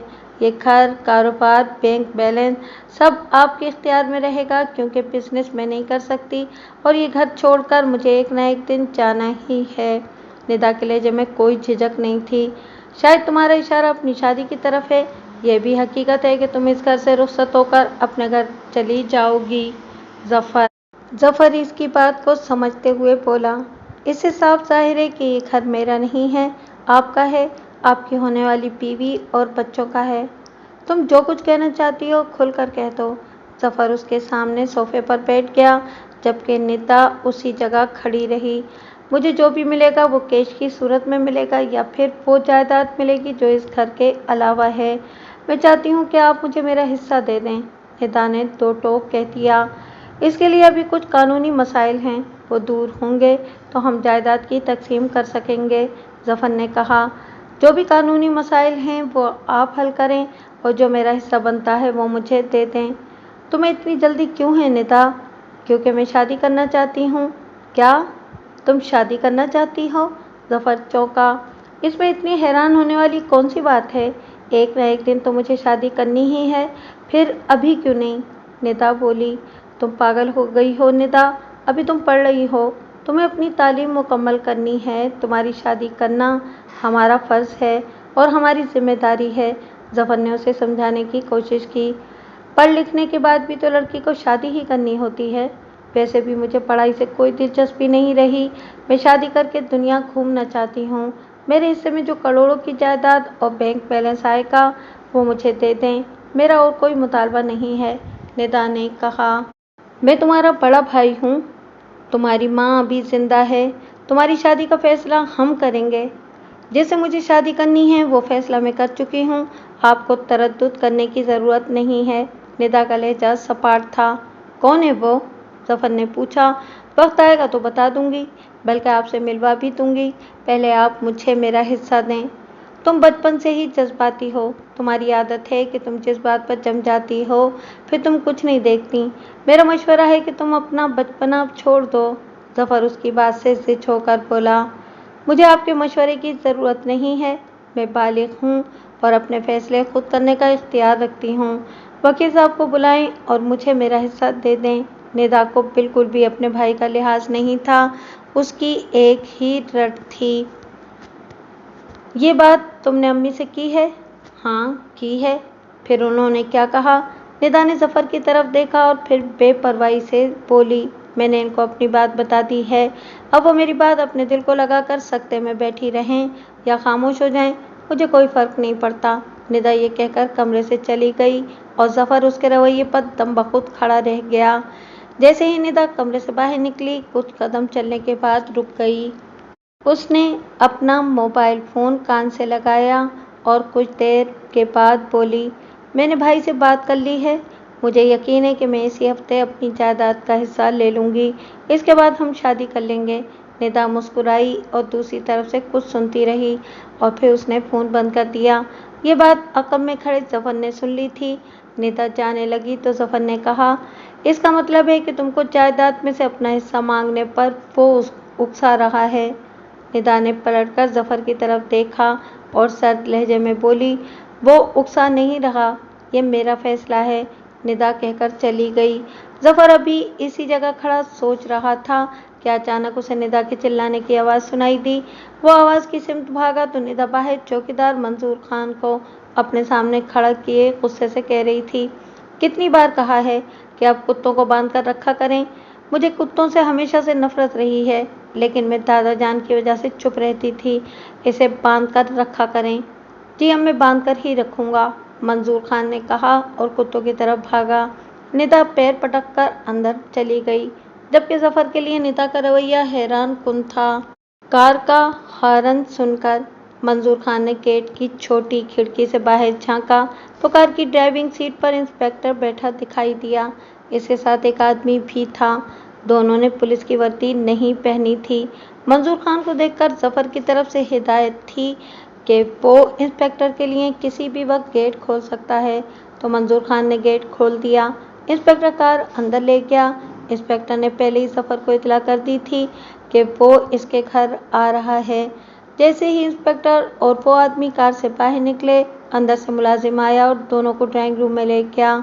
थोड़ी देर के बाद ज़फ़र भी आ गया। इंस्पेक्टर ने निदा और ज़फ़र की माँ को भी इस जगह लाने के लिए कहा। ज़्यादा देर नहीं लगी और ज़फ़र की माँ ड्राइंग रूम में आ गई, जबकि निदा नखरे से वहाँ आई और एक तरफ मुंह बनाकर बैठ गई। मैं कुछ चीज़ें आपके सामने बयान करने के लिए आया हूँ, इंस्पेक्टर ने कहा। बिल्कुल बताएं, ज़फ़र बोला, मैं इस केस को हल करने के लिए पूरी कोशिश कर रहा हूँ। इस घर के चौकीदार और आपकी बहन निदा ने ये देखा है कि किस तरह से अहमद ने सेठ हाकिम को नीचे फेंका और निदा के सामने बाहर फरार हो गया। कुछ चीज़ें बड़ी अजीब हैं। इंस्पेक्टर कहते कहते रुक गया। ज़फ़र ने चौंक कर इंस्पेक्टर की तरफ देखा, जबकि निदा बेपरवाह सी बैठी रही। वो क्या इंस्पेक्टर साहब? ज़फ़र ने पूछा। वो ये कि कातिल की उंगलियों के निशान सेठ हाकिम के कमरे के दरवाजे पर तो हैं, लेकिन कहीं और नहीं हैं। इसी तरह सीढ़ी पर हैं, लेकिन खारदार तारों पर या किसी दीवार पर नहीं हैं। क्या इसका मतलब ये है कि कातिल बार बार दस्ताने पहनता और उतारता रहा था? इसके अलावा जो हैरानकुन बात है वो ये है कि एक और भी है, जिसके हाथों के निशान सेठ हाकिम के कमरे की मुख्तलिफ जगहों पर मौजूद थे। वो निशान किसके हैं? ज़फ़र ने चौंक कर पूछा। इसके चेहरे पर अजीब सी परेशानी आया हो गई थी। इंस्पेक्टर ने इसके चेहरे का जायज़ा लेते हुए कहा, इसके लिए मुझे आप लोगों के फिंगरप्रिंट लेने होंगे। हमारे फिंगरप्रिंट क्यों? ज़फ़र बोला, तभी तो पता चलेगा कि वो फिंगरप्रिंट किससे मिलते हैं। इंस्पेक्टर ने कहा, अगर वो फिंगरप्रिंट आप में से किसी के साथ नहीं मिले तो इसका मतलब ये होगा कि अहमद के साथ कोई और भी था। लेकिन अहमद तो घर से फरार हो गया और अकेले अहमद ही को निदा ने फरार होते हुए देखा था। फिर वो कहाँ गया? इंस्पेक्टर ने कहकर सबकी तरफ देखा। ज़फ़र और उसकी माँ हैरत ज़दा थे, लेकिन निदा ऐसी थी कि जैसे वो यहाँ ज़बरदस्ती बैठी हुई है। इस पर किसी बात का कोई असर नहीं था। इसकी अब एक ही चाहत थी कि इसे जायदाद में से इसका हिस्सा मिले और वो इस गर्दाब से बाहर निकल जाए। वो कौन हो सकता है और निदा ने इसे क्यों नहीं देखा? ज़फ़र मुतहय्यल लहजे में बोला, इससे पहले कि हम ये सोचें कि वो कौन था, इसे किसने देखा या किसने नहीं देखा, मुझे आप सबके फिंगरप्रिंट्स लेने हैं। इसके अलावा आपको मंजूर खान को भी यहाँ बुलाना पड़ेगा। हाँ, आपकी बात ठीक है। इस घर में नौकर कितने हैं? 2 हैं, एक खान सामा और दूसरा घर की देखभाल के लिए। ज़फ़र ने बताया, उन्हें भी बुला लें। थोड़ी देर में सभी इस कमरे में जमा हो गए और इंस्पेक्टर के साथ आए हुए शख्स ने सबके फिंगरप्रिंट लिए और मुलाजिमों को जाने की इजाज़त दे दी। अचानक इंस्पेक्टर ने निदा से कहा, शायद आपको अब इससे कोई दिलचस्पी नहीं रही कि मैं ये केस हल करूं या ना करूं। आपके दादा जान का कातिल सामने आए या ना आए, इसीलिए आप किसी को मैसेज करने में मगन हैं। मेरी दोस्त है, आप मेरा मोबाइल फ़ोन चेक कर सकते हैं।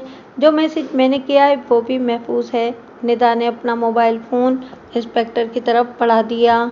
मुझे इसकी ज़रूरत नहीं है, मैं आपकी दिलचस्पी की बात कर रहा हूँ। इंस्पेक्टर बोला, मुझे आपकी समझ नहीं आती।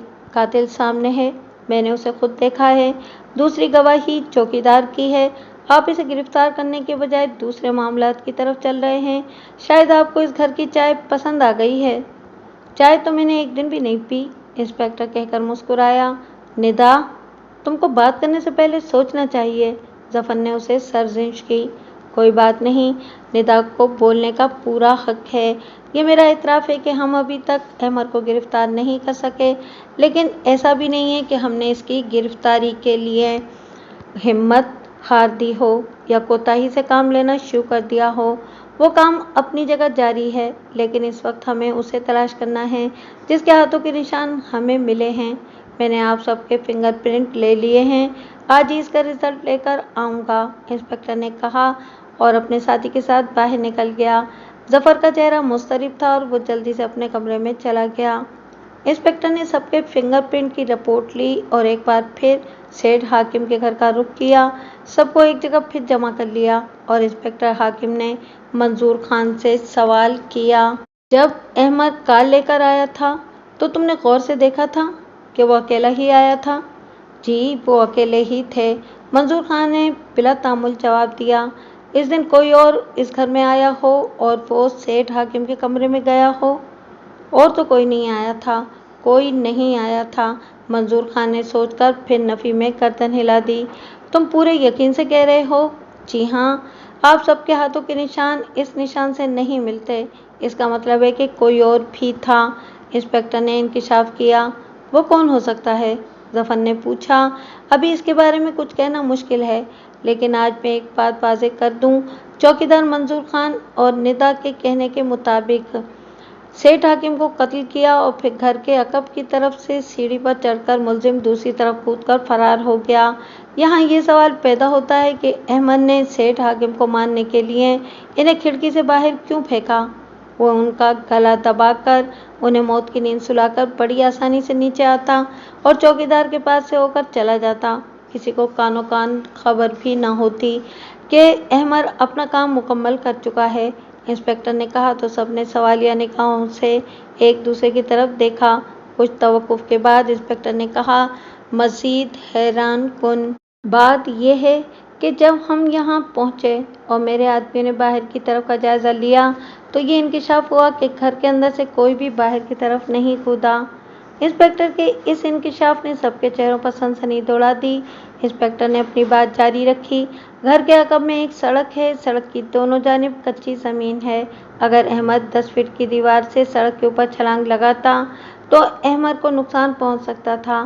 باہر محفوظ جانے کا ایک ہی طریقہ تھا کہ وہ دیوار کے اوپر چڑھ کر دیوار کے ساتھ گھسٹتا ہوا نیچے اترتا یا پھر وہ کچی زمین پر کودتا، لیکن کچی زمین پر کودنے کا کوئی نشان نہیں تھا، دیوار کے ساتھ جوتوں کے نشان موجود نہیں تھے اور سڑک پر کود کر وہ اپنی ہڈی نہیں توڑوا سکتا تھا۔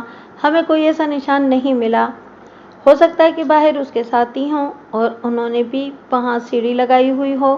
ندا جلدی سے بولی، ایسا کچھ نہیں تھا۔ منظور خان نے عمر کو خود دیکھا کہ اس نے سیٹھ حاکم کو کھڑکی سے نیچے پھینکا۔ ندا نے دیکھا کہ وہ گھر کے عقب سے فرار ہوا، جبکہ ہماری رپورٹ یہ کہتی ہے کہ وہ باہر نہیں کودا، تو اس کا مطلب صاف ظاہر ہے کہ وہ اس وسیع اور بڑے گھر میں ہی چھپا ہوا ہے۔ انسپکٹر نے اپنی بات مکمل کر کے دم بخود ظفر کی طرف دیکھا۔ وہ اس گھر میں ہے؟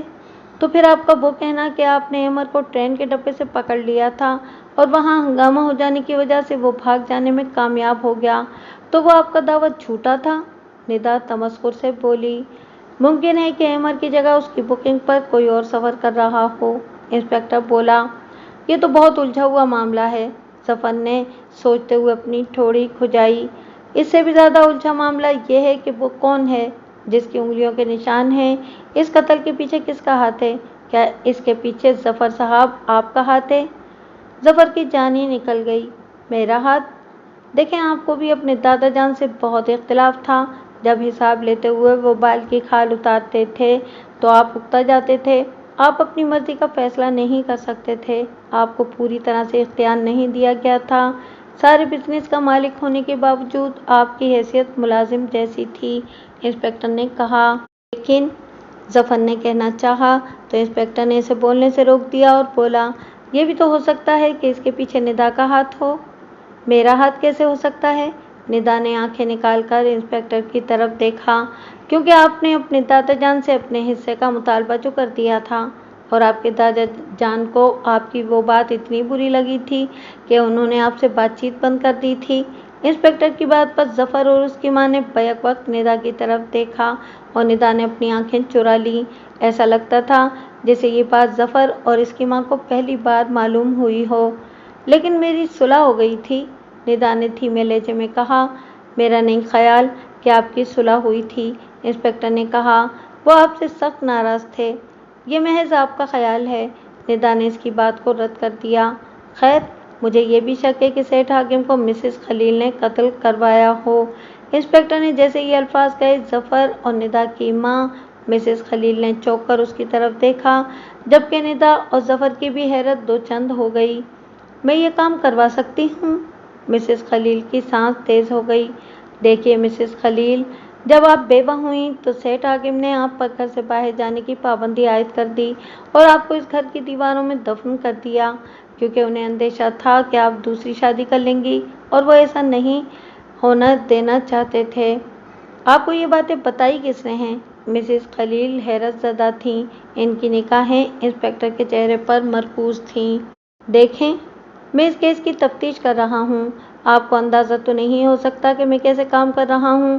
آپ مجھے یہ بتائیں کہ ابھی جو میں نے کہا ہے کیا وہ سچ ہے؟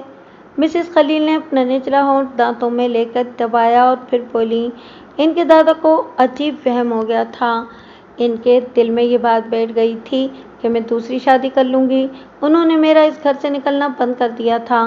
मैं ख़ानदान की किसी शादी में नहीं जाती थी। मेरे लिए इस घर की चारदीवारी कब्र बन गई थी। मैं भूल गई हूँ कि बाहर की दुनिया कैसी है, लेकिन सच ये है कि मेरे दिल में खलील के बाद किसी दूसरे के साथ शादी करने का तसव्वुर था भी नहीं। मैंने कई बार इनके दादा को यकीन दिलाने की कोशिश की, लेकिन वो मेरी बात पर यकीन करने को तैयार ही नहीं थे। और आपको इस बात से नफरत होने लगी थी। आप इस घर में कैद होकर एक अजियत में मुब्तला हो गई थीं। हाँ, ये सच है। और आप इनके दादा से नफरत करने लगी थीं। आप इसे नफरत नहीं कह सकते, लेकिन मुझे इन पर गुस्सा आता था। मुझे घबराहट होने लगी थी। वो खुद जब घर से बाहर जाते थे तो मेरे कमरे को लॉक कर दिया करते थे। मैं अजीब अजियत से दो चार थी और इस कैसे निजात चाहती थी। मिसेस खलील के लहजे में मतानत थी। आप आज़ादी चाहती थीं? हाँ, मैं आज़ादी चाहती थी, मिसेस खलील ने इकरार किया, लेकिन उनकी ज़िंदगी में ये मुमकिन नहीं था। इंस्पेक्टर बोला, ये भी हकीकत थी। मिसेस खलील ने इस बात को भी मान लिया और फिर सेठ हाकिम को खिड़की से बाहर फेंक कर मार दिया गया। इंस्पेक्टर ने कहा, मैं ऐसा कदम उठाने के बारे में सोच भी नहीं सकती और न ही मैंने ऐसा किया है। मिसेस खलील जल्दी से बोली, आप तीनों अपनी अपनी जगह इस शख्स से किसी न किसी तरह जिद आ गए थे, जबकि अहमद तो इनका दोस्त था, इनके काम करता था, इनके साथ शतरंज खेलता था, खूब लुत्फ अंदोज होता था। वो ऑफिस और फिर दादा जान की नौकरी करते करते तंग आ चुका था। निदा ने कहा, लेकिन वो तो बहुत ठंडे मिजाज का नौजवान है, उसने कभी इस काम को बोझ नहीं समझा। अहमद एक बार दादा जान के कमरे से बुड़बुड़ाते हुए भी निकला था। उसने जाते हुए जाने क्या कहा था, लेकिन वो गुस्से में बहुत था। जफर बोला, सेठ हाकिम के कत्ल के शक में चौथा आदमी अहमद भी शामिल है और अब मुझे असल कातिल पकड़ना है। मैं पहले भी कह चुकी हूँ कि आप अब तक अहमद को पकड़ नहीं सके हैं और हम में से किसी के गले में वो फंदा डालना चाहते हैं। निदा फट पड़ी, मैं ऐसा क्यों करूँगा? दादा जान का कातिल पकड़कर आपको शाबाश भी तो लेनी है। बेहतर है इंस्पेक्टर साहब कि आप अहमद को गिरफ्तार करके हमारे सामने लाएं और फिर से ये बात मनवाएं जो हमने बताया है। क्या उसने ऐसा नहीं किया? अगर ऐसा किया था तो फिर दीवार से बाहर कूदने के निशान क्यों नहीं मिले? वो फिंगरप्रिंट किसके हैं? जब कोई बाहर कूदा ही नहीं तो फिर अहमद इसी घर में मौजूद है। इंस्पेक्टर ने तेजी से कहा, तो उसे तलाश कीजिए ताकि हम तो बेगुनाह साबित हो सकें। जफर ने कुछ बुलंद आवाज से कहा। परेशानी उसके लहजे से आया थी। आप सबको बाहर लान में जाना पड़ेगा, तब मैं अपने आदमियों के साथ पूरे घर की तलाशी लूँगा। इंस्पेक्टर ने कहा, मेरा शक है कि वो शख्स जिसकी उंगलियों के निशान मौजूद हैं वो इस घर में कहीं छुप कर बैठा है। इन सब ने एक दूसरे की तरफ देखा और बाहर जाने के लिए तैयार हो गए। इंस्पेक्टर के कुछ आदमी घर के बाहर मौजूद थे जो उसके कहने पर अंदर आ गए। एक के हाथ में एक बड़ा बैग भी था। जफर, मिसेस खलील और निदा के साथ घर के मुलाजमीन भी बाहर निकल गए। वो सब बाहर लान में बैठ गए, जबकि मंजूर खान को हिदायत थी कि वो गेट को अंदर से मुकफ्फल कर दे, कोई बाहर से अंदर और अंदर से बाहर न जाए। इसके बाद इंस्पेक्टर और उसके आदमी घर के अंदर चले गए। उन्होंने मेन दरवाज़ा अंदर से मुकफ्फल कर दिया। वो सब घर के अंदर तकरीबन 1.5 घंटे तक रहे और इस दौरान वो सब बाहर लान में बैठे मुस्तरिब रहे। जब वो बाहर निकले तो सबने इनकी तरफ सवालिया निगाहों से देखा। कोई मिला? जफर ने पूछा। कोई नहीं मिला, इंस्पेक्टर ने नफ़ी में सर हिलाते हुए कहा। इसका मतलब है कि आपका अंदाज़ा गलत निकला। वो भाग गया था और भागते हुए उसने कोई निशान नहीं छोड़ा था। जफर का लहजा इस्तेज़ाइया था जिसे इंस्पेक्टर ने महसूस किया, लेकिन इस पर कोई तासुर नहीं दिया। मेरा अंदाज़ा गलत नहीं हो सकता है कि वो किसी दूसरे रास्ते से फरार हुआ हो। इंस्पेक्टर अपनी बात पर कायम था। फिर आपकी तलाशी ठीक से नहीं हुई होगी, वो अंदर ही कहीं होगा। मुझे तो डर लग रहा है।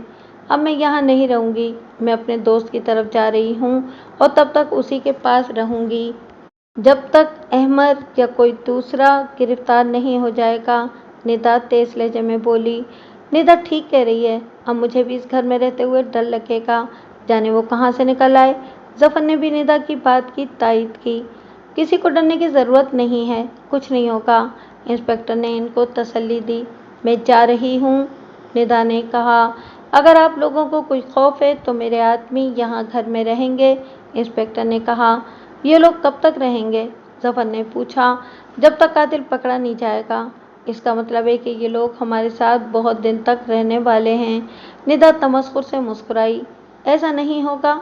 मैं वादा करता हूँ कि 24 घंटों से भी कम वक्त में मैं कातिल आपके सामने ले आऊँगा, इंस्पेक्टर ने मुसम्मम इरादे से कहा। हम घर खाली कर रहे हैं। खौफ की इस कैफियत में हम नहीं रह सकते। जफर ने भी अपना फैसला सुना दिया। चलें अम्मी, आप भी चलें। मैं नहीं जाऊंगी, मिसेस खलील ने साफ इनकार कर दिया।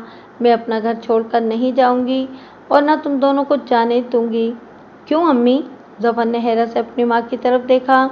इस घर में कोई नहीं है, मिसेस खलील ने मतानत से कहा और चलती हुई घर के मेन दरवाजे की तरफ जाने लगी। खलील और निदा इनको जाते हुए देख रहे थे। मिसेस खलील एक बहादुर खातून हैं, इंस्पेक्टर ने कहा। कुछ देर के बाद जफर भी अंदर चला गया और फिर निदा का रुख भी घर में जाने के लिए हो गया। इंस्पेक्टर मुस्कुराते हुए दिल ही दिल में बोला, अंदर वाकई कोई नहीं है। इंस्पेक्टर फिर मुस्कुराया और अपने आदमियों को जाने का इशारा किया। वो गेट की तरफ चले गए। गेट से बाहर निकलते हुए इंस्पेक्टर ने मंजूर खान से कहा, मैं कातिल तक पहुंच गया हूँ। इंस्पेक्टर की बात सुनकर मंजूर खान एकदम चौंका और उसने सवालिया निगाहों से इंस्पेक्टर की तरफ देखा, लेकिन वो कोई बात किए बगैर बाहर निकल गया और मंजूर खान ने जल्दी से गेट बंद कर दिया। इसी रात को जब इंस्पेक्टर रात का खाना खाने के बाद घर से बाहर चहलकदमी के लिए निकला तो एक साया भी उसके पीछे चलने लगा। दोनों में 20 फीट का फासला था। ताक़ुब करने वाले ने सर पर ऊनी टोपी पहनी हुई थी जो उसकी गर्दन तक थी और आंखें, नाक और मुंह की जगह सुराख थे, जिसकी वजह से कोई भी उसका चेहरा ठीक से नहीं देख सका था। इंस्पेक्टर धीमी चाल चलता जा रहा था। अचानक ताक़ुब करने वाले नौजवान ने अपनी रफ्तार तेज कर दी और चलते हुए अपनी आस्तीन से एक तेजधार चाकू भी निकाल लिया। चाकू का फल छोटा था लेकिन इसकी धार बहुत ही ज़्यादा तेज थी। ताक़ुब करने वाले की रफ्तार और भी तेज हो गई और दोनों में फासला तेजी से कम होकर महज 2 फीट रह गया कि अचानक इसने चलते हुए अपना दायां हाथ घुमाया और इससे पहले कि इसके हाथ में पकड़ा तेज धार चाकू अपना काम करते हुए इंस्पेक्टर की गर्दन काटता, बाखबर इंस्पेक्टर बर्क रफ्तारी से झुककर घूमा और इसका वो हाथ पकड़ लिया जिसमें तेज धार चाकू था और इसके साथ ही इंस्पेक्टर ने पूरी कुव्वत से इसे छनाका देकर नीचे गिरा लिया। वो भी ताकतवर जिस्म का मालिक था। उसने अपनी ताकत का मुजाहरा किया और इंस्पेक्टर को एक तरफ धक्का दे दिया। इंस्पेक्टर एक झटके से पीछे हुआ और नीचे गिर गया। हमलावर जान गया था कि वो अपना वार नहीं कर सका और इंस्पेक्टर ने अपना बचाव कर लिया है। अब इससे लड़ना ठीक नहीं है। इंस्पेक्टर एक माहिर और तरबियत याफ्ता शख्स था। इस पर काबू ऐसी सूरत में पाया जा सकता था अगर उसका वार उसकी गर्दन काट देता और वह आसानी से भाग जाता। इसलिए हमलावर ने अपने आप को छुड़ाया और एक तरफ भागने लगा। इंस्पेक्टर ने अपनी जैकेट में से पिस्तौल निकाला और इसकी टांग का निशाना लेकर फायर कर दिया। थोड़े ही फासला रह गया था वरना भागता हुआ वो शख्स अपनी टांग पर गोली खा के नीचे गिर चुका होता। वो और भी तेज भागने लगा और इंस्पेक्टर ने एक फायर और खोल दिया। ठीक इसी वक्त वो बाएं जानिब मुड़ गया। इंस्पेक्टर के लिए अब ये अंदाज़ा करना मुश्किल था कि इसे गोली लगी है कि नहीं। इंस्पेक्टर जल्दी से उठा और उस सिमत भागने लगा जिस तरफ वो मुड़ा था। इस जगह पहुंचकर इंस्पेक्टर ने झुककर ज़मीन पर देखा। इसे खून के कतरे कहीं नज़र नहीं आए। इसका मतलब था कि वो भाग जाने में कामयाब हो गया और उसकी टांग गोली की जद में आने से फिर बच गई थी। इंस्पेक्टर भागता हुआ आगे तक चला गया लेकिन इसे कोई भी दिखाई नहीं दिया। अभी वो देख ही रहा था कि अचानक इसे आहट सुनाई दी। इंस्पेक्टर ने फौरन उस जानिब देखा तो ठीक इसी वक्त वो तेज धार चाकू हवा में उड़ता हुआ उसकी तरफ बढ़ा और ऐन वक्त पर इंस्पेक्टर ने अपना चेहरा पीछे कर लिया और चाकू उसके चेहरे के आगे से उड़ता हुआ दूसरी तरफ जा गिरा। इंस्पेक्टर ने इसी वक्त अपना पिस्तौल तान लिया। उसे अंधेरे में भागने की आवाज़ आई। वो भी उसी जानिब भागने लगा। इसी असना में इंस्पेक्टर का मोबाइल फ़ोन बजने लगा। उसने भागते हुए एक हाथ से मोबाइल फ़ोन निकालकर अपने कान से लगा लिया। दूसरी तरफ से निदा की घबराई और चीखती हुई आवाज़ उसकी समात में पड़ी। इंस्पेक्टर बचाओ, कोई है जो हमें भी मार देना चाहता है, बचाओ। फ़ोन बंद हो गया और इंस्पेक्टर ने भागते हुए रुककर दाएं बाएं देखा। इसे दूर तक कोई दिखाई नहीं दिया। हमलावर भाग जाने में कामयाब हो गया था। इंस्पेक्टर ने गुस्से से हवा में मुक्का मारा। वो जानबूझकर घर से निकला था। उसने खुद मौका दिया था कि उस पर हमला हो, क्योंकि उसे यकीन था कि कातिल इस ताक में है कि इस पर हमला करके इसे ख़त्म कर सके। इंस्पेक्टर ने फ़ोन मिलाया और राब्ता होते ही तेज़ लहजे में बोला, फ़ौरन सेठ हाकिम के घर पर पहुंचो और देखो वहाँ क्या हो रहा है। इंस्पेक्टर ने फ़ोन बंद करते ही जफ़र को कॉल की और बेल जाने लगी। जो ही राब्ता हुआ, इंस्पेक्टर ने कहा, आप निदा के पास हो? नहीं, मैं तो अपने कमरे में हूँ। क्यों, क्या बात है? जफ़र ने जवाब दिया। इंस्पेक्टर ने बताया कि मुझे अभी उसने फ़ोन किया है कि घर में कोई है। उसने फ़ोन किया है? मैं अभी देखता हूँ, जफ़र की आवाज़ आई। मैंने अपने एहलकार को फ़ोन कर दिया है, वो भी पहुँच रहे हैं, इंस्पेक्टर ने कहा। मैं अभी देखकर आपको फ़ोन करता हूँ, जफ़र बोला और इंस्पेक्टर सड़क के दरमियान में अकेला ही खड़ा मुतलाशी निगाहों से दाएं बाएं देखता रहा। निदा सहमी हुई खड़ी थी और जफ़र को बता रही थी, जबकि मिसेस खलील भी पास ही खड़ी थीं। मैं अपने कमरे में थी तो मुझे ऐसा लगा जैसे किसी ने मेरे दरवाजे का हैंडल पकड़कर घुमाया हो। मैं एकदम डर गई। मैंने फ़ौरन पुलिस को फ़ोन कर दिया। तुम्हें फ़ोन मुझे करना चाहिए था, जफ़र बोला। बस मेरे दिमाग में इस वक्त फ़ौरन इनका ख़याल आया और मैंने इनको फ़ोन कर दिया, निदा ने कहा। हम पूरे घर की तलाशी ले चुके हैं और ये बता दिया था कि इस घर में कोई भी नहीं है। मैंने मज़ीद तसल्ली कर ली है, इंस्पेक्टर का भेजा हुआ एहलकार बोला। शुक्रिया आपको तकलीफ़ दी, जफ़र ने ममनून निगाहों से एहलकार की तरफ देखा। दरअसल इस सारे मंसूबे का जाल रेत के टीलों पर फैलाया गया था। जैसे ही तफ्तीश की हवा चली और रेत के टीले उड़कर बिखरने लगे, मंसूबा साज घबरा गए। उनको मालूम होने लगा कि कानून का हाथ उनकी गर्दन तक पहुंच रहा है, इसलिए वो इंस्पेक्टर को हटाने के लिए उन पर हमला कर रहे हैं ताकि तफ्तीश रुक जाए और वो महफूज हो जाएं, एहलकार ने कहा। क्या इंस्पेक्टर को मारने की कोशिश की जा रही है, जफ़र ने पूछा। बिल्कुल, और इंस्पेक्टर जानबूझकर बाहर निकल रहे हैं ताकि वो इनके सामने आए। हम मुझे इजाज़त दें, उसने कहा और वो घर से चला गया। इसके जाते ही निदा फट पड़ी। मैं इस घर में बिल्कुल भी नहीं रहना चाहती, मैं सुबह होते ही चली जाऊंगी। तुम कहाँ जाओगी, मिसेस खलील ने पूछा। कहीं भी चली जाऊंगी, दुनिया बहुत बड़ी है, निदा ने ये कहकर जफ़र की तरफ देखा। भाई, सबसे पहले ये कीजिए कि आप मेरे अकाउंट में बहुत से पैसे डाल दें ताकि मैं सुकून से कहीं घूम सकूं और इस झंझट से दूर चली जाऊं। जफ़र कोई पैसे नहीं देगा, मिसेस खलील ने साफ मना कर दिया। क्यों नहीं देगा? इस जायदाद में मेरा भी हिस्सा है, मैं भी मालिक हूँ, निदा तन गई। हमने अभी जायदाद तकसीम नहीं की है, मिसेस खलील ने भी तेज़ लहजा इख्तियार कर लिया। तो किसका इंतज़ार कर रहे हैं? जायदाद तकसीम करें और अपनी अपनी ज़िंदगी जिएं। इस इंस्पेक्टर के जाने क्या इरादे हैं? वो दादा जान के कत्ल में हमें भी मुलविस कर रहा है, निदा उलझन का शिकार थी। तुम हद से बढ़ रही हो, अपने कमरे में जाओ, मिसेस खलील ने जाने का इशारा किया। मैं बेसुकूनी का शिकार हो गई हूँ। वो नालायक इंस्पेक्टर असल मुजरिम को छोड़कर हमारे पीछे पड़ गया है, जैसे हमने दादा जान को मारा हो, जैसे इन्हें मैंने अपने हाथों से उठाकर खिड़की से नीचे फेंका हो। मेरा सुकून ख़त्म हो गया है, निदा चीख रही थी। वो सिर्फ तुम पर नहीं, हम पर भी शक कर रहा है, जफ़र ने कहा।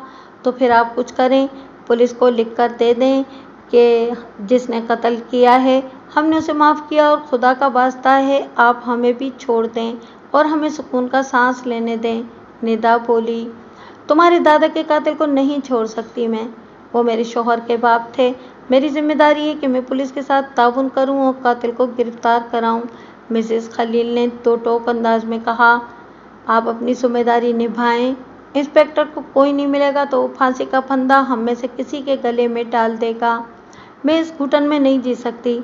कल आप मेरे अकाउंट में पैसे डालेंगे, मैं कल की फ़्लाइट से दुबई चली जाऊंगी। تم کہیں نہیں جاؤ گی۔ ایک بار پھر مسز خلیل نے اسی انداز میں کہا، میں جاؤں گی۔ ندا نے آنکھیں نکال کر اپنی ماں کی طرف فیصلہ کن انداز میں کہا اور تیزی سے چلتی ہوئی اپنی کمرے میں چلی گئی۔ دونوں ماں بیٹا ایک دوسرے کا منہ دیکھتے رہ گئے۔ رات کا آخری پہر تھا جب ندا کے کمرے کا دروازہ آہستگی سے کھلا اور اس نے جھانک کر باہر دیکھا۔ پھر اس نے بغیر آہٹ پیدا کیے دروازہ بند کیا اور دبے پاؤں اپنی ماں کے کمرے کی طرف چل دی۔ مسز خلیل کے کمرے کے پاس پہنچ کر اس نے اپنے ہاتھ میں پکڑی چابی کی ہول میں گھمائی اور لاک کھول کر آہستہ سے ہینڈل گھمایا اور تھوڑا سا دباؤ ڈال کر اندر جھانکا۔ کمرے میں ہلکی روشنی تھی اور مسز خلیل دوسری جانب کروٹ لیے ہوئے سو رہی تھیں۔ کمبل ان کے کندھوں تک آ رہا تھا۔ ندا اندر گئی اور بغیر آہٹ پیدا کیے دروازہ بند کر دیا۔ اس کا رخ سیف کی جانب تھا۔ اس کے ہاتھ میں وہ چابیاں تھیں۔ اس نے پہلے ایک چابی لگائی اور سیف کا دروازہ کھول دیا۔ پھر اس نے دوسری چابی سے اندر کا تالا کھول لیا تو سامنے مسز خلیل کے زیورات اور بہت سی نقدی پڑی تھی۔ ندا نے پہلے زیورات کے ڈبے خالی کیے اور اس کے بعد نقدی سمیٹ کر ایک کپڑا اٹھا کر اس میں سب کچھ باندھ لیا اور پھر سیف کو اسی طرح بند کر کے کمرے سے باہر نکلی اور کمرے کو پھر سے لاک کر دیا۔ ندا نے پہلے ہی مسز خلیل کے کمرے اور سیف کی چابیاں بنوا لی تھیں۔ وہ اس گھٹن سے فرار ہونا چاہتی تھی۔ اس کے بعد وہ تیزی سے اپنے کمرے میں آ گئی۔ اپنے کمرے میں جاتے ہی اس نے دروازہ بند کیا اور سکون کی سانس لی۔ اس نے وہ کپڑا کھولا، زیورات اور نقدی دیکھی۔ پھر اس نے ایک چمڑے کا بیگ اٹھایا اور اس میں زیورات اور نقدی رکھ دی۔ ان کے اوپر اس نے اپنے کپڑے رکھے اور بیگ بند کر دیا۔ ندا نے الماری کھول کر اپنا پاسپورٹ نکالا اور اسے ایک پلاسٹک کی تھیلی میں ڈال کر بیگ کی بیرونی جیب میں ڈال دیا۔ اب وہ اس گھٹن سے، اس خوف کی کیفیت سے فرار ہونے کے لیے تیار تھی۔ اس نے سوچ لیا تھا کہ وہ تب ہی واپس آئے گی جب اس کے دادا کا قاتل پکڑا جائے گا اور احمر جیل کی سلاخوں کے پیچھے ہوگا۔ اس کے بعد وہ واپس آ کر بھائی اور ماں سے اپنی جائیداد کا حصہ طلب کرے گی۔ ویسے بھی وہ شادی کرنا چاہتی تھی۔ وہ جانتی تھی کہ جس سے وہ شادی کرنا چاہتی ہے شاید اس کے لیے وہ رضامند نہ ہو، اس لیے بہتر ہے کہ وہ خود ہی اس سے شادی کر لے۔ ظفر آفس جانے کی تیاری کر رہا تھا۔ جب ملازم نے اس کے کمرے کے دروازے پر ہلکی سی دستک دی تو ظفر نے کہا، یس۔ ملازم نے دروازہ کھول کر کہا، صاحب، انسپکٹر صاحب آئے ہیں اس وقت؟ ظفر نے گھڑی پر وقت دیکھا، انہیں بٹھاؤ میں آ رہا ہوں۔ ملازم چلا گیا۔ جب ظفر لاؤنج میں پہنچا تو مسز خلیل بھی ایک طرف بیٹھی ہوئی تھیں جبکہ انسپکٹر اپنے 2 اہلکاروں کے ساتھ ایک طرف کھڑا تھا۔ ظفر نے متحیر نگاہوں سے دیکھتے ہوئے کہا، خیریت ہے انسپکٹر صاحب؟ صبح تکلیف کی معافی چاہتا ہوں۔ میں نے آپ کے ملازم سے کہا تھا کہ وہ مس ندا کو بھی بلا لیں لیکن وہ ابھی تک نہیں آئیں۔ اگر آپ انہیں بلا لیں تو ہم سب کا وقت بچ جائے گا۔ انسپکٹر نے کہا، میں دیکھتا ہوں۔ ظفر یہ کہہ کر چلا گیا۔ تھوڑی دیر کے بعد جب وہ واپس آیا تو اس کے پیچھے ندا بھی تھی۔ ندا نے جینز اور لانگ شرٹ زیب تن کر رکھی تھی۔ ایسا لگتا تھا جیسے وہ کہیں جانے کی تیاری میں تھی۔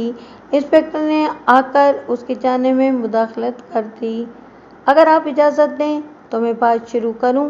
انسپکٹر نے سب کی طرف دیکھا۔ جی ضرور، ظفر نے کہا۔ دراصل میرے اتنی جلدی آنے کی وجہ یہ ہے کہ میں نے سیٹھ حاکم کا قاتل گرفتار کر لیا ہے۔ انسپکٹر کے انکشاف نے سب کو چونکا دیا۔ ندا نے بھی فوراً انسپکٹر کی طرف دیکھا اور بے اختیار بولی، احمر پکڑا گیا؟ انسپکٹر نے اطمینان سے بتایا، احمر تو 2 دن سے میرے پاس ہے۔ کیا احمر 2 دن سے آپ کے پاس ہے اور آپ اب بتا رہے ہیں کہ قاتل پکڑا گیا ہے؟ ظفر کو حیرت ہوئی۔ اس کے ساتھ ساتھ مسز خلیل اور ندا کی حیرت بھی قابل دید تھی۔ مجھے لگا کہ میں مناسب وقت پر ہی سب کچھ بتاؤں تو اچھا رہے گا، انسپکٹر بولا۔ آپ کے اس مناسب وقت کی وجہ سے ہم جس اذیت سے دوچار ہیں اس کا علم ہے آپ کو؟ ندا تلخی سے بولی، مجھے سب پتہ ہے لیکن اصل قاتل تک پہنچنے کے لیے مجھے انتظار کرنا تھا और इसे मौका देना था कि वो सामने आ जाए। मुझे ये भी पता है कि आप घर से भागकर शादी करने की पूरी तैयारी में हैं, इंस्पेक्टर ने निदा से कहा। तो बैक वक्त मिसेस खलील और जफर ने निदा की तरफ देखा और निदा के पास आंखें चुराने के सिवा और कोई चारा नहीं था। आपकी कयास आराई ने मुझे ज़हनी मरीज बना दिया है। निदा ने इंस्पेक्टर की बताई हुई हकीकत को हवा में उड़ाने की कोशिश की। ऐसा आपका ख्याल है, जबकि मेरी कही हुई बात में हकीकत होती है, इंस्पेक्टर ने कहकर मिसेस खलील की तरफ देखा। ज़रा अपने कमरे में जाकर ये तो देखें कि सेफ में आपके ज़ेवरात और नकदी मौजूद है। ये सुनते ही मिसेस खलील दम्बखुद निदा की तरफ देखने लगीं और निदा को इस हैरत ने घेर लिया कि इंस्पेक्टर को इस बात का इल्म कैसे हुआ, और इसने तो वो काम रात के आखिरी पहर में इस वक्त किया था जब कोई जाग नहीं रहा था। मिसेस खलील बोली, मेरे ज़ेवरात और नकदी? जी हाँ, रात को जब आप सब सो रहे थे तो आपके सेफ से निदा ने ज़ेवरात और नकदी निकाल ली थी। वो भागकर पहले निकाह करना चाहती थी और फिर मुल्क छोड़कर जाना चाहती थी, लेकिन इनके साथ भागने वाला इनसे निकाह करता भी कि नहीं, ये महज इनसे वो ज़ेवरात और नकदी लेकर फरार होने के चक्कर में था। इस हकीकत से मैं बाद में पर्दा उठाता हूँ। पहले आपको ये बता दूँ कि अहमद ने सेठ हाकिम का कत्ल कैसे किया। इंस्पेक्टर कुछ देर के लिए चुप हुआ और सब सवालिया निगाहों से ये जानने के लिए मुस्तरब थे। इंस्पेक्टर ने कहा, अहमद वर्कशॉप से कार लेकर आया तो सेठ हाकिम ऊपर बालकोनी में बैठे थे। उन्होंने ऊपर से ही पूछा कि गाड़ी ठीक हो गई है। अहमद ने जवाब में बताया कि गाड़ी बिल्कुल रेडी हो गई है। अहमद को क्योंकि कराची जाना था, वो भी सेठ हाकिम के काम से, इसलिए वो उनसे इजाज़त लेकर चला गया और सेठ हाकिम उठकर अंदर चले गए। इंस्पेक्टर ने चुप होकर उन तीनों की तरफ देखा जो सकते के आलम में सब सुन रहे थे। इंस्पेक्टर फिर बोला, अभी अहमद जाने ही वाला था कि मिस निदा ने आवाज़ दी और अहमद को 1 मिनट के लिए अंदर ले गई। निदा उसे घर के अकब में ले गई और एक तरफ रखी लोहे की सीढ़ी उठाकर दीवार के साथ लगाने को कहा। अहमद ने वो काम किया और इजाज़त लेकर चला गया। अहमद की उंगलियों के निशान इस सीढ़ी पर लग गए। इसके बाद खारदार तार काटे गए और इस दौरान में सेठ हाकिम को इनके कमरे की खिड़की से नीचे गिराकर मार दिया गया और कहानी ये सुना दी गई कि ये सब अहमद का किया धरा है। चौकीदार और निदा का बयान एक ही था। मिसेस खलील और जफर का चेहरा हैरत के समंदर में गोताज़न था और वो टिकटिकी बांधे इंस्पेक्टर की तरफ देखते रहे। दादा अब्बू को निदा ने चौकीदार से मिलकर कमरे से गिराया था। जफर की हैरानकुन आवाज़ ने खामोशी तोड़ी। बिल्कुल भी नहीं, इंस्पेक्टर ने नफ़ी में गर्दन हिला दी। निदा ने चौकीदार से मिलकर सेठ हाकिम को नीचे नहीं गिराया। तो फिर किसने इन्हें मारा था? जफर जानने के लिए मुस्तरब था। पहले ये सुनो, इंस्पेक्टर ने कहा। जब अहमद को ट्रेन से पकड़ा गया तो थानेदार की ज़ाती दुश्मनी की वजह से वो भागने पर मजबूर हो गया। उसने अपने अब्बू से रब्ता किया और उसके अब्बू से, क्योंकि मैं मिल चुका था, उन्होंने फ़ौरन मुझसे बात की और मेरे आदमी अहमद को उसी रात मेरे पास ले आए और उसने मुझे सारी हकीकत बता दी कि उसने सेठ हाकिम को खिड़की से नहीं गिराया। मैंने जो बातें मिसेस खलील और आप सबके बारे में की थीं वो सब मुझे अहमद ने बताई थीं और आपने इसकी बात मानकर इसे बेकसूर करार दे दिया, निदा ने कहा। निदा दरअसल अहमद को पसंद करती थी, इसकी तवज्जो चाहती थी, लेकिन अहमद निदा को मुसलसल नज़रअंदाज करता था क्योंकि वो नहीं चाहता था कि जिस घर में उसका आना जाना है वहाँ वो प्यार और मोहब्बत का खेल खेल कर सेठ हाकिम के एतमाद को मट्टी में मिला दे। इसकी बेरुखी का निदा को दुख भी था, लेकिन फिर जल्द ही निदा एक दूसरे लड़के की तरफ मुतवज्जा हो गई और दोनों के दरमियान इश्क और मोहब्बत परवान चढ़ने लगी। सब खामोशी से इंस्पेक्टर की तरफ मुतवज्जे थे। इंस्पेक्टर बोला,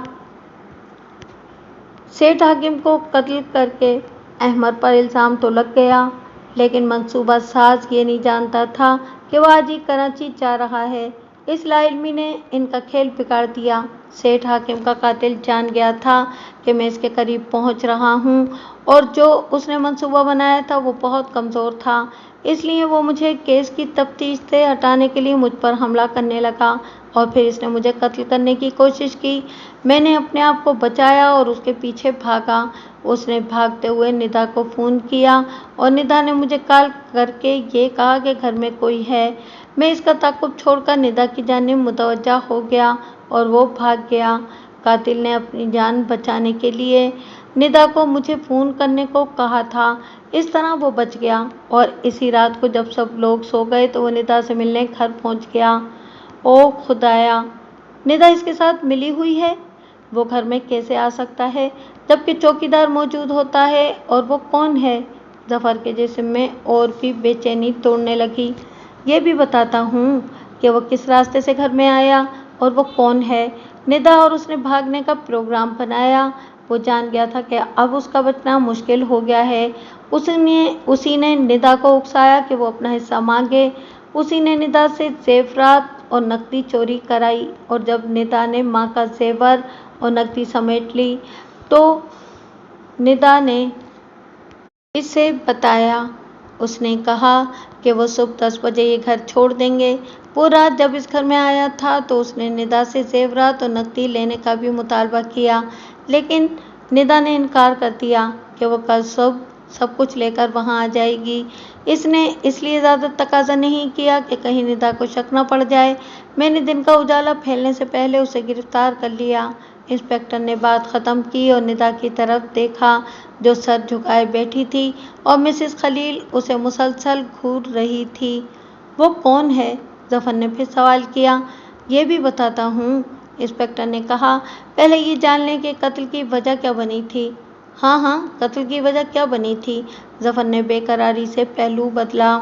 हमें जो आईना दिखाया गया था दरअसल पसे आईना कुछ और था। निदा ने सेठ हाकिम से इस लड़के के साथ शादी की बात की तो सेठ हाकिम इस बात पर भड़क उठे।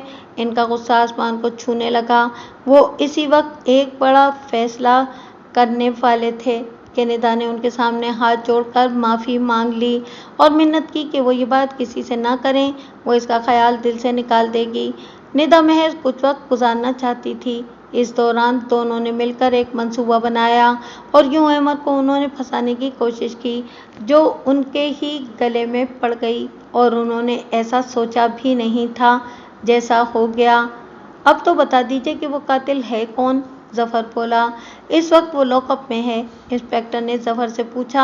ज़रा ये याद करके बताएं कि वो कौन है जो बड़ा खूबसूरत और हैंडसम है, जिसे आपके दादा जान ने पढ़ाया और अपनी कंपनी में नौकरी भी दी, जो इस घर में आता जाता था। जफर झट से बोला। हमारे चौकीदार मंजूर खान का बेटा अनवर खान। जी हाँ, वही अनवर खान आपके दादा जान का कातिल और निदा का आशिक है। तभी चौकीदार का बयान भी यही था कि उसने खुद अहमद को सेठ हाकिम को नीचे फेंकते हुए देखा था। इसी बात पर सेठ हाकिम भड़के थे कि एक चौकीदार के बेटे के साथ निदा शादी करेगी, लेकिन निदा तो इसके इश्क में गिरफ्तार थी और चौकीदार का बेटा बड़ा आदमी बनने के ख्वाब देख चुका था। ये तुमने क्या किया? तुमने अपने दादा को मारने के लिए उसका साथ दिया। अब अपने किए का खमियाजा भुगतो। मिसेस खलील की आंखों से आंसू जारी हो गए। ये तो भुगतेगी ही। क्या आप ये जानना चाहेंगी कि मुझे कैसे पता चला कि निदा से अनवर कैसे मिलने आया, और मुझे कैसे पता चला कि निदा ने ज़ेवरात चोरी किए हैं? इंस्पेक्टर ने बारी बारी सबकी तरफ देखा। हाँ, ये सब आपको कैसे पता चला? जफर ने पूछा। इस दिन मैंने जानबूझकर कहा था कि किसी और की उंगलियों के निशान भी हैं, और मैंने ये जानबूझकर शोशा छोड़ा था कि कातिल इस घर में छुपा बैठा है, और हमने उसकी तलाश के बहाने खुफिया कैमरे लगा दिए थे, और मेरा आदमी इसी घर में एक जगह बैठा सब कुछ देख रहा था और मुझे पल पल की खबर दे रहा था। निदा की आंखों से आंसू जारी हो गए और वो फूट फूट कर रोने लगी। इन आंखों में अब सिर्फ पछतावे का समंदर था।